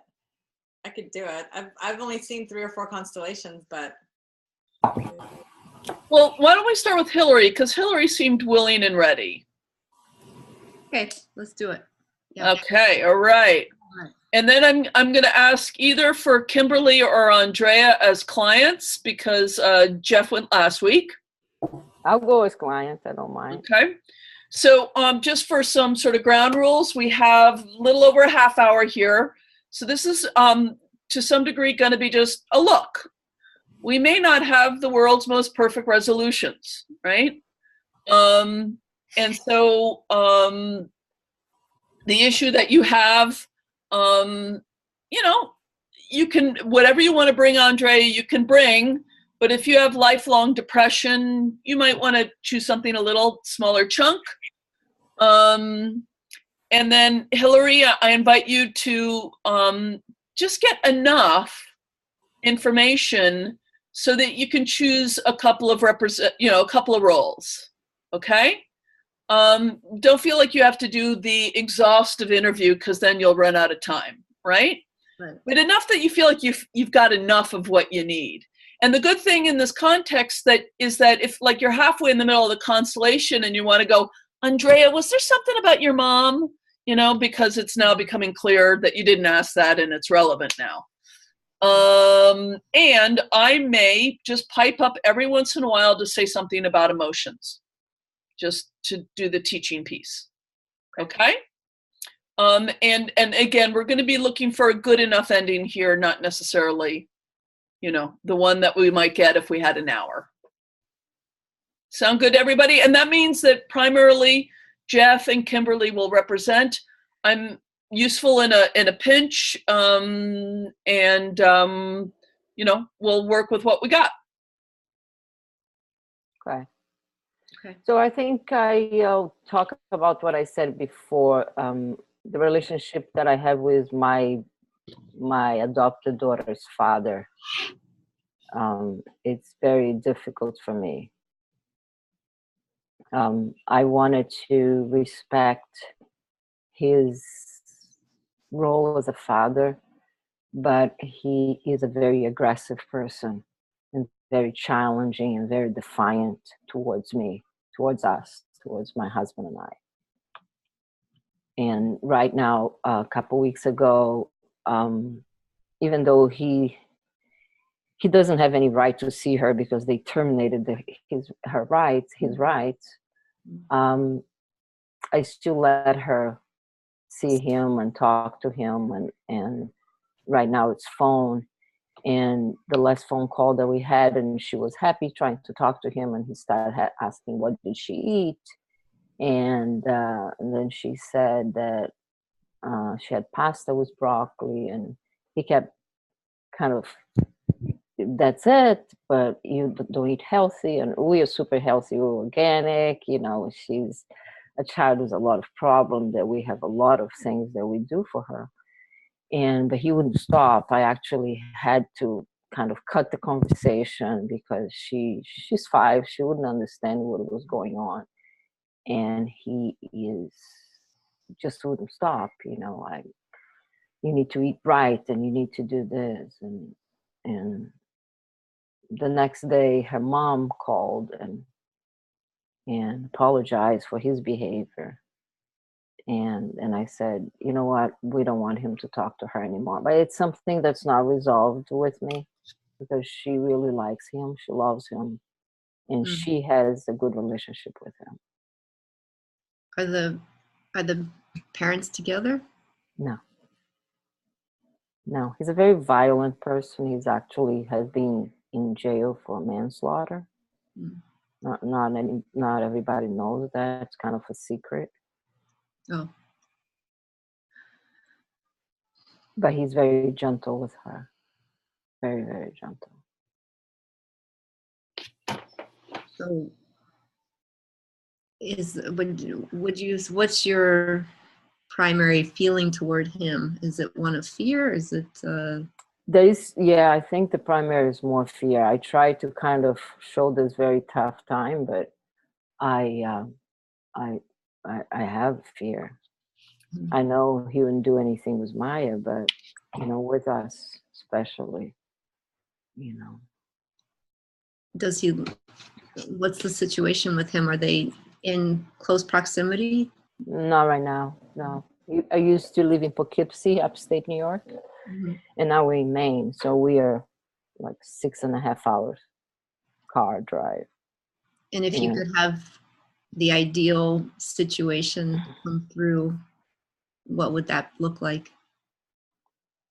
I think I would like him not to be so defiant with us, because since the beginning I tried to tell them, let's work together. Let's raise her together, even though they talk to her once a month, and they see her 4 times a year. He's not even supposed to see her, but I allow it. Has anything like that dynamic been in your past, in your own personal experience? I don't know. I had my father died when I was 2 months of age, and my mom married his brother. Our relationship was weird.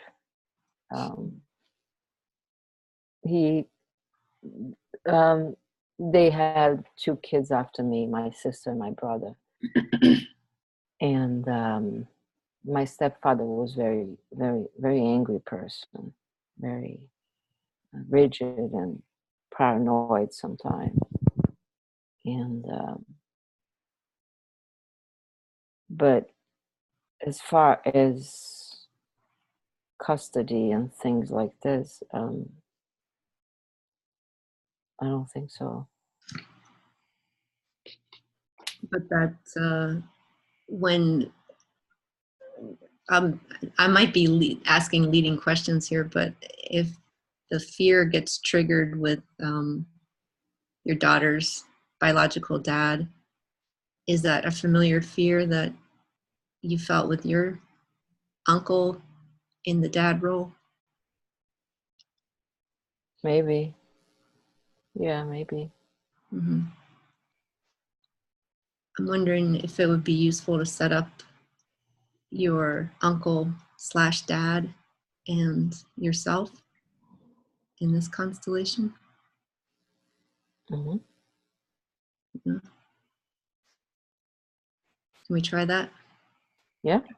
Okay. You want to, there's only 2 people, but you want to choose one for you and one for your. Yeah, so Kimberly and Jeff.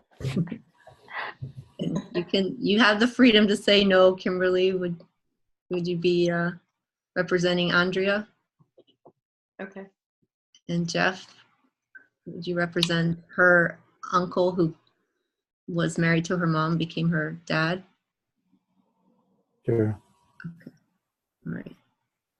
Thank you. So I guess we're going to stand up for that, for the rules.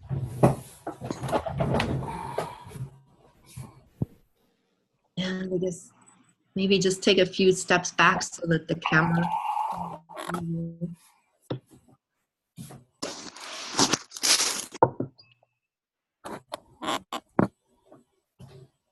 And just making sure you guys have a chance to look into each other's eyes. If that isn't possible, then you can change the computer.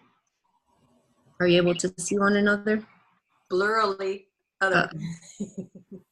Might need to put on, I think, Kimberly, maybe we need lights where you are. I don't know if that's More possible. light. Let's see. Is that helpful? Yeah. Okay. Maybe I'll lift this computer a little bit.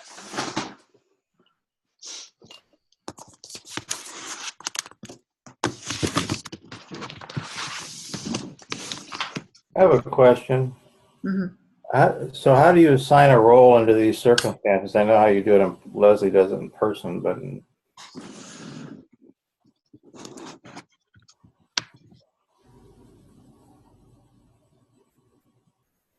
Is that a question for me?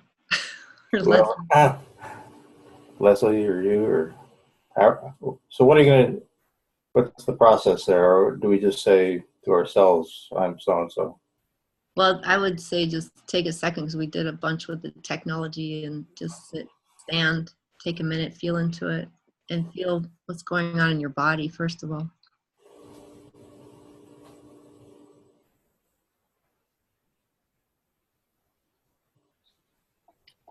If you're noticing anything, if you want to move from that position, you can.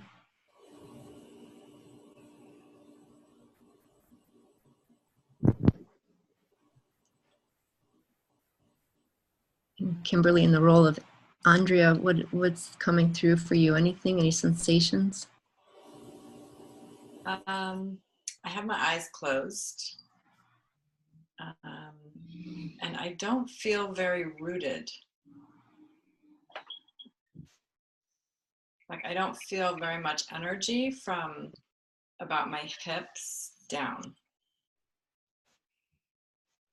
Mm-hmm. And how about for uncle / dad? I feel a little anxious, like I want to do something, but I don't know what. Follow that feeling for a second and see what comes through.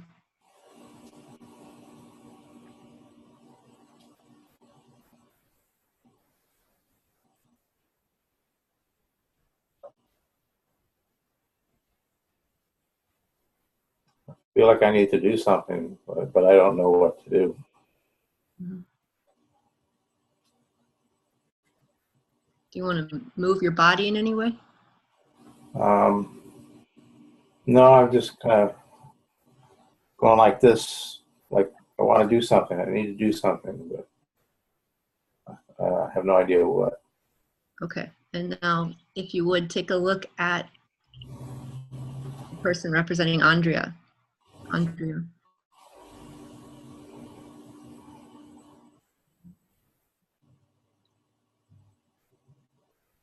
How does that feel? Anything coming? A little calmer.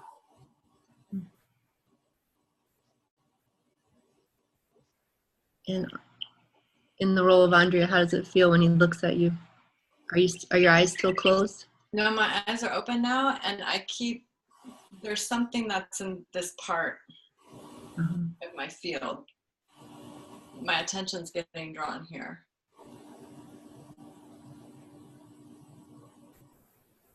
And how does it feel when she says that she's distracted and not looking at you, Dad?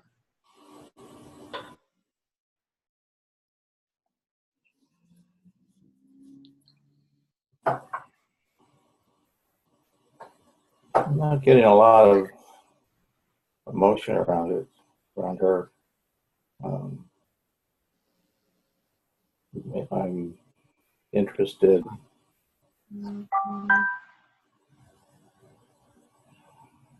Can you try saying something to her? Can you say, you belong in this family?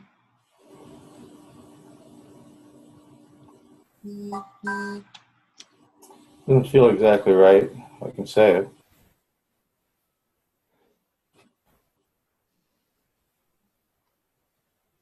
Do you want me to say it on manual? Is there any adjustment you want to make to the sentence?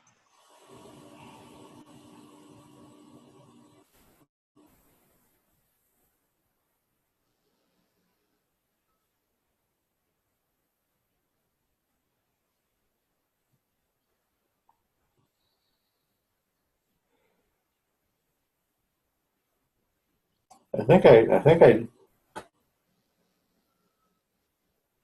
I would prefer she wasn't part of the family, or I don't feel like she's part of my family.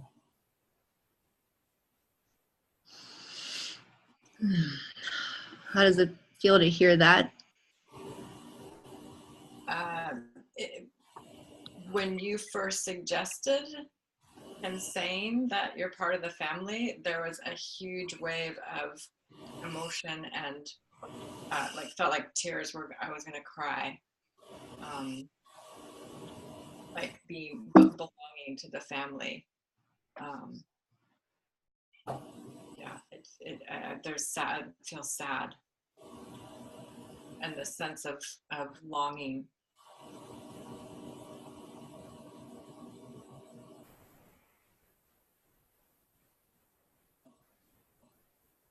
And when he just added on that he thought you didn't belong to his family, how did that strike you?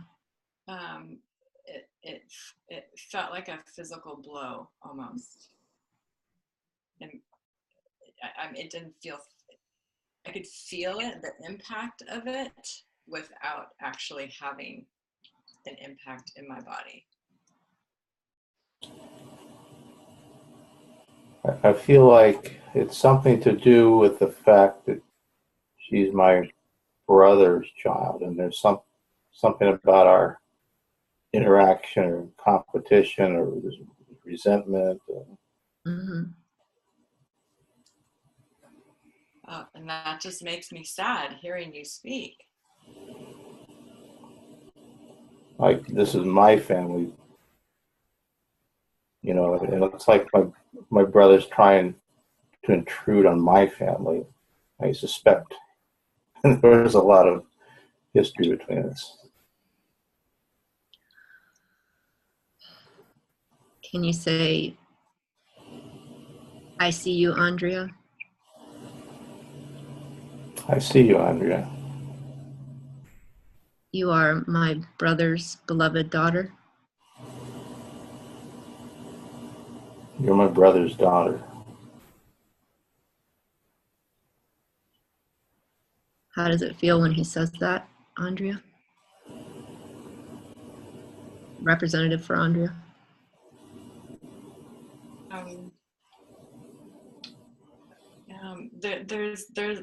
I'm having a hard time distinguishing between if it's soothing to me or if there's just all of this emotion around it about belonging or being seen or being connected to.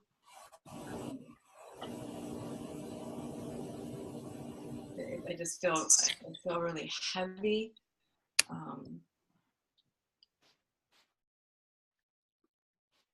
Can you? And I feel sad. I feel sad. Like I miss, I don't know, like a sad, like I miss my dad or, you know.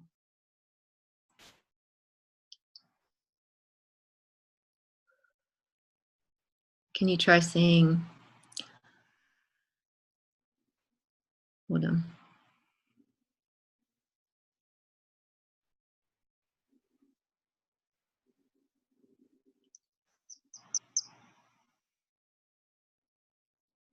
Can you just say, I love my dad? I love my dad.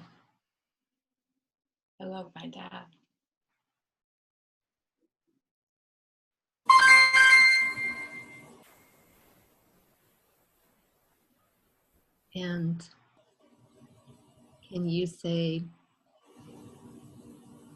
I loved my brother, or I love my brother? Who are you talking to? You. No, I resent my brother. I feel like she's a symbol for him interfering in my life or screwing up my life or something to that effect.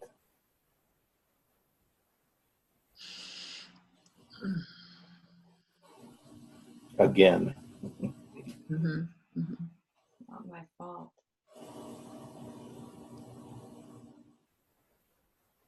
Can you tell her, I was too angry to be in the role of dad?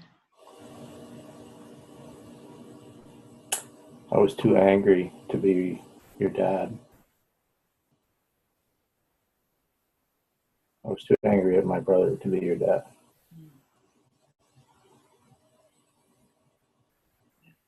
How's that, Andrea? Feels like truth. Feels like the truth. Acknowledgement of the truth. Can you say,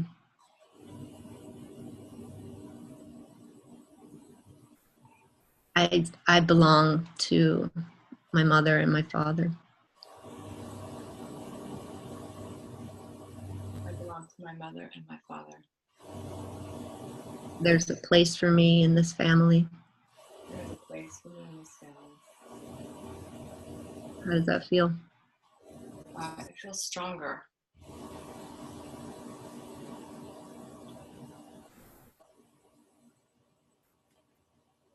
Well, I'm not feeling angry after I stated about the symbolic being my brother. That kind of was, oh yeah, okay.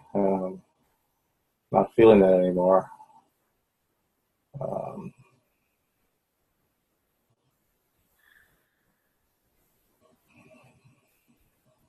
Is it a stretch to say there's love for you here too?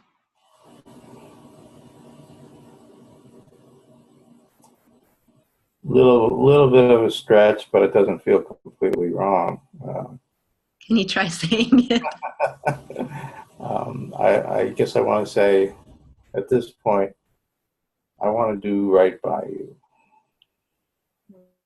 I honor you.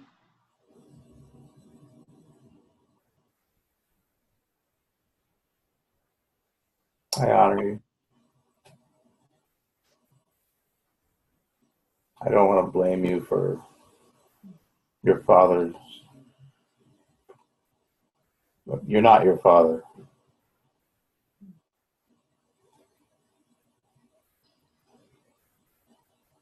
Can you say, I honor you, Andrea? I honor you, Andrea.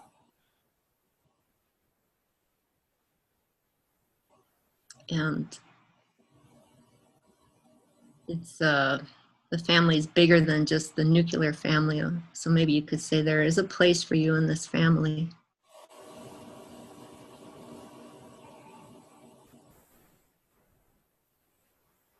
There is a place for you in this family. Hillary, Yeah. just a little coaching. You're doing a beautiful job, by the way. This is gorgeous.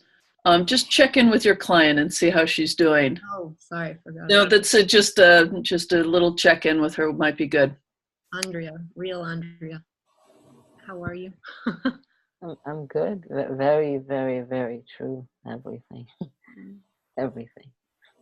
How's it feeling in your body?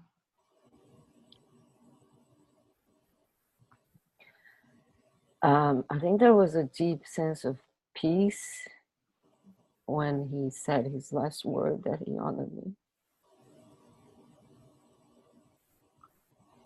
I think I've tried the impossible to hear that out. And the sense of not belonging was there, definitely. have a great relationship with my sisters and my brother. I'm the middle one. There's two above. They're from my father, and two down. That was from my stepfather. And I'm the only one who talks to everybody. And actually, I just went to Brazil, and for the first time, we took a picture all together. One of them I have to put in a camera, but it's so much. There is so much entanglement, so much hate, and so I'm actually feeling really good. Good. Very grateful for it. And Hillary, you just might check in with your client if there's something else she needs, as well as anything you as facilitator still want to do in the next few minutes. Okay? Yeah. So, Andrea, is there any last little unaddressed thing we can, I know you were saying you always, and what you just illustrated is that you do always want to work together, and you do that. You bring people together. So is there anything that you want to address in terms of bringing people together? I don't think at this moment. Mm-hmm. I think there was a big part that I feel that's opening, you know. So I don't, not at this moment. Okay. And I'm gonna check in with the rep for Andrea. How are you feeling? I too feel this peace, more peace. I feel more energy around my heart. I feel very rooted. I've smiled. Mm-hmm. You know, I was smiling to belong. It made me happy. Is there anything that you feel is needed? Anything else? No, I think the acknowledgement of me belonging was the peace that I needed for the peace that I feel. Okay.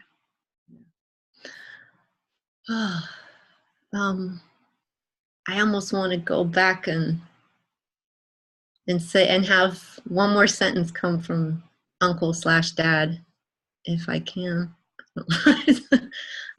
So, Representative for Uncle Dad, can you say, it pleases me to see you feeling this peace, if it's true? It pleases me to see you feeling that at peace. I'm glad. Me?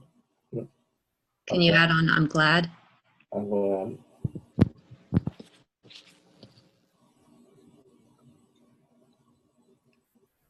I guess we'll leave it there. I guess you hit jackpot. Thank you. Thank you. So, Andrea, we're just going to spend a couple of minutes talking about that. So do whatever you need to stay present as a student, and to also hide the parts that don't need to think too much about this, right? To let the experience be. Hillary, by the way, mwah, mwah, mwah, gorgeous. What did you notice? What was going on for you, just from a sort of nuts and bolts point of view? Anything you want to share about that experience? I mean, it was kind of interesting that Jeff just initially went into kind of a resistance, even though he was speaking as student Jeff, but he was in the role already. He was resisting to some extent. So that was kind of interesting. and then he was just, just a little irritated, So that was, I found that interesting that he, right out of the gate, he was a little bit in the role,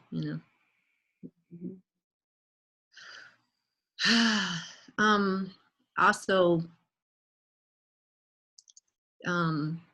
I forget what the sentence was, but there was something that was just really, it made me cry a little bit. I forget what the sentence was, but when you said that's the truth, it was like, it was the truth. It was very painful. So, yeah. Okay. Any observations or questions from Kimberly or Jeff from a facilitator point of view, not reporting more on the role?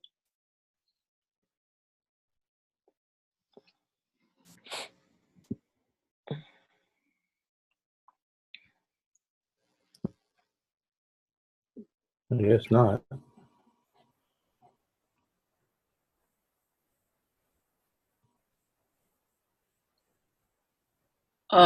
If you're speaking, Kimberly, I can't hear you, but you're not muted, so I don't know why I can't hear you. You bounced something on the computer while you were moving it around or something. Oh, there we go. That's louder. Maybe you just need to be closer to the mic or something. Can you hear me? Yeah. Okay.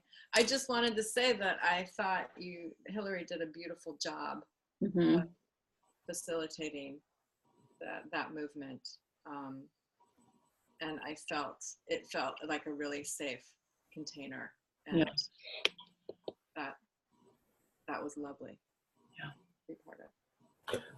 Well, I guess I do have one comment, and I know it's probably because we had so little time, but it felt like I was being expected to move too fast. Mm-hmm. And I understand it's very limited time, but yeah.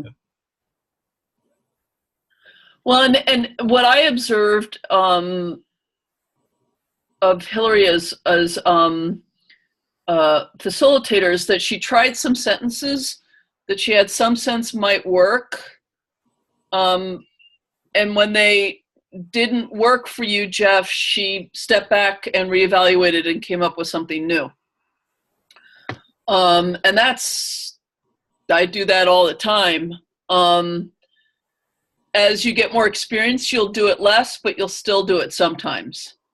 You'll feed a sentence to a representative that you know is useful and knows where you're going eventually, but it's just too soon for the role, for the representative. So, yes, I definitely saw that as well, and it also seemed like part of the process. As facilitator, she adjusted and stepped back and said, well, okay, not that then, how about this? And found the ones that worked for you. It was lovely, the ways in which you articulated your feelings, the role's feelings about the brother, and just by including that anger, it shifted, it allowed something to move. It was just like, awesome. The other thing, just to note that this is why this sort of the neutrality of the field thing. I have at least 3 different places I would have made fundamentally different moves, and it worked. The one right in the beginning is that I was very interested to see Hillary's choice to go historical. I was thinking we were about to do something between Andrea and her foster child's father. A present-day constellation, looking at the systemics of a present-day relationship, because that was specifically what she asked about. So I was very curious about it and was like, I wonder how this is going to go, and it was great. And we can see that reflected in Andrea's face right now. We can calibrate that it worked for her. So different facilitators, different directions. Yeah. And then there was one other place where I would have done something different, which is that I would have put in somebody for what Andrea's representative was feeling behind her, which I'm guessing is her biological father. So that we would end up having an actual interaction between the brothers. And I was sitting there going, oh, why doesn't she bring somebody in? I could do it. But she didn't, and it was just fine without it. And I actually learned a little thing by the end of it, which is that, very often we have an appropriate bias, and I mean this in a good way, for the biological, for constellations involving the biological parents, which is a good bias to have. But Andrea had an actual in-the-world relationship with her uncle/stepfather that also needed healing, and had enormous impact because it was her whole childhood. So it was very powerful to see not going to the biological parent. And I have a funny feeling if you've worked with the Fausts, you maybe have already even looked at that already, right? Yeah. So this was the subtler way to go, and I think very, very useful for Andrea. But it's also to say that me doing it the other way would not have been incorrect, right? Doing a constellation is a series of forks in the road, and you go left, and you're just gonna have to follow left, and see where it goes. And this was very, very sweet. The only thing in terms of, so that's just in terms of overall thinking about facilitating and other options that were available. The only thing around primary motions I just bring up, one question I might have asked in the interview around her relationship with her stepdaughter's biological father, was that question that I posed that might have been useful, which is, what's the main ouch here for you, Andrea, in this relationship? What's the main thing for you that you're wanting in, what's the main ouch? What's the main in relationship to my adopted daughter? No, in this situation with her father. What do I want? What is the main ouch for you in that?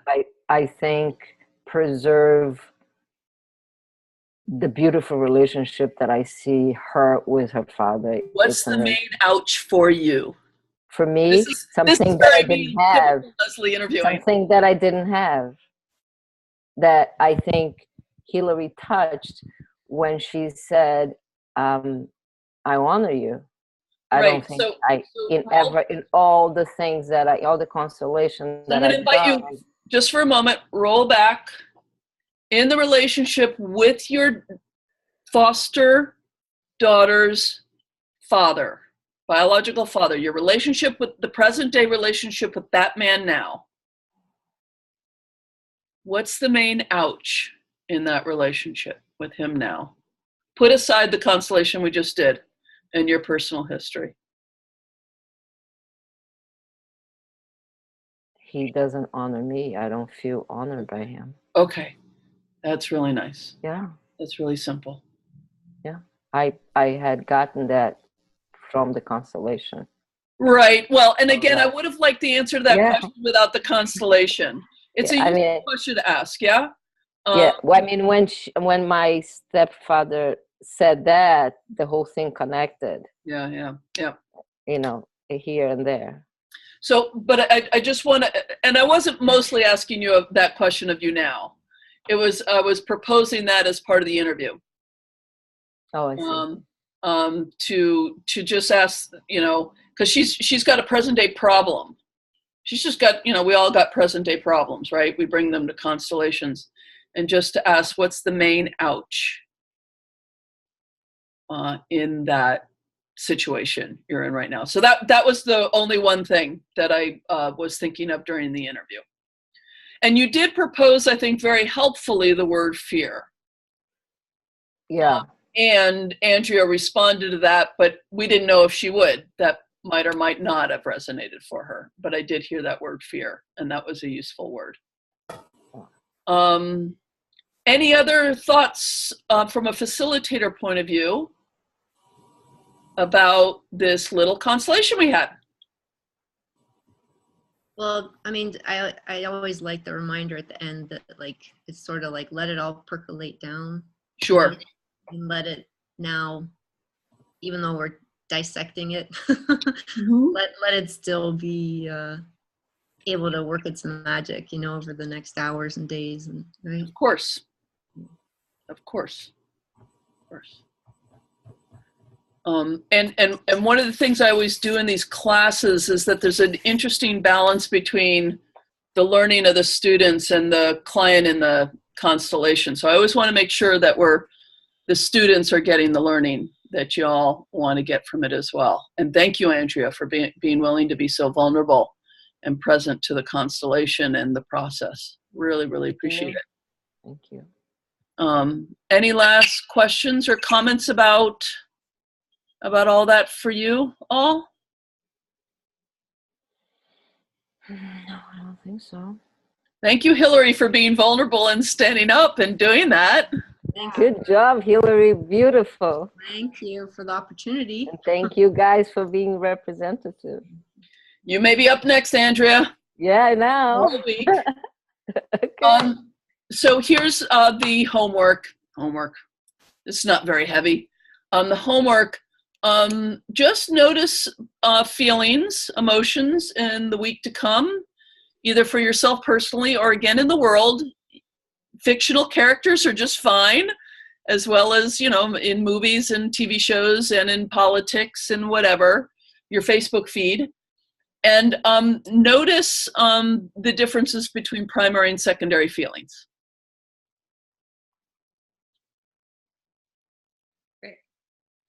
And for yourself, when you notice something, oh, I think that's a secondary feeling, if you have the time and the inclination, just ask yourself, what might be the primary feeling there? And again, if you're a Facebook person like me, your Facebook feed offers many opportunities for this reflection, unfortunately. But there are lots of other opportunities in the world. Okay. Good job, Hillary. Good job, Andrea. Good job, representatives, Jeff and Kimberly. And it's nice to see everybody, all four. Yay. Yep. Thank you, Leslie. Okay, thanks, guys. Have a good night. You Have a too. good night. Have a good Night week. all. Bye. Bye-bye.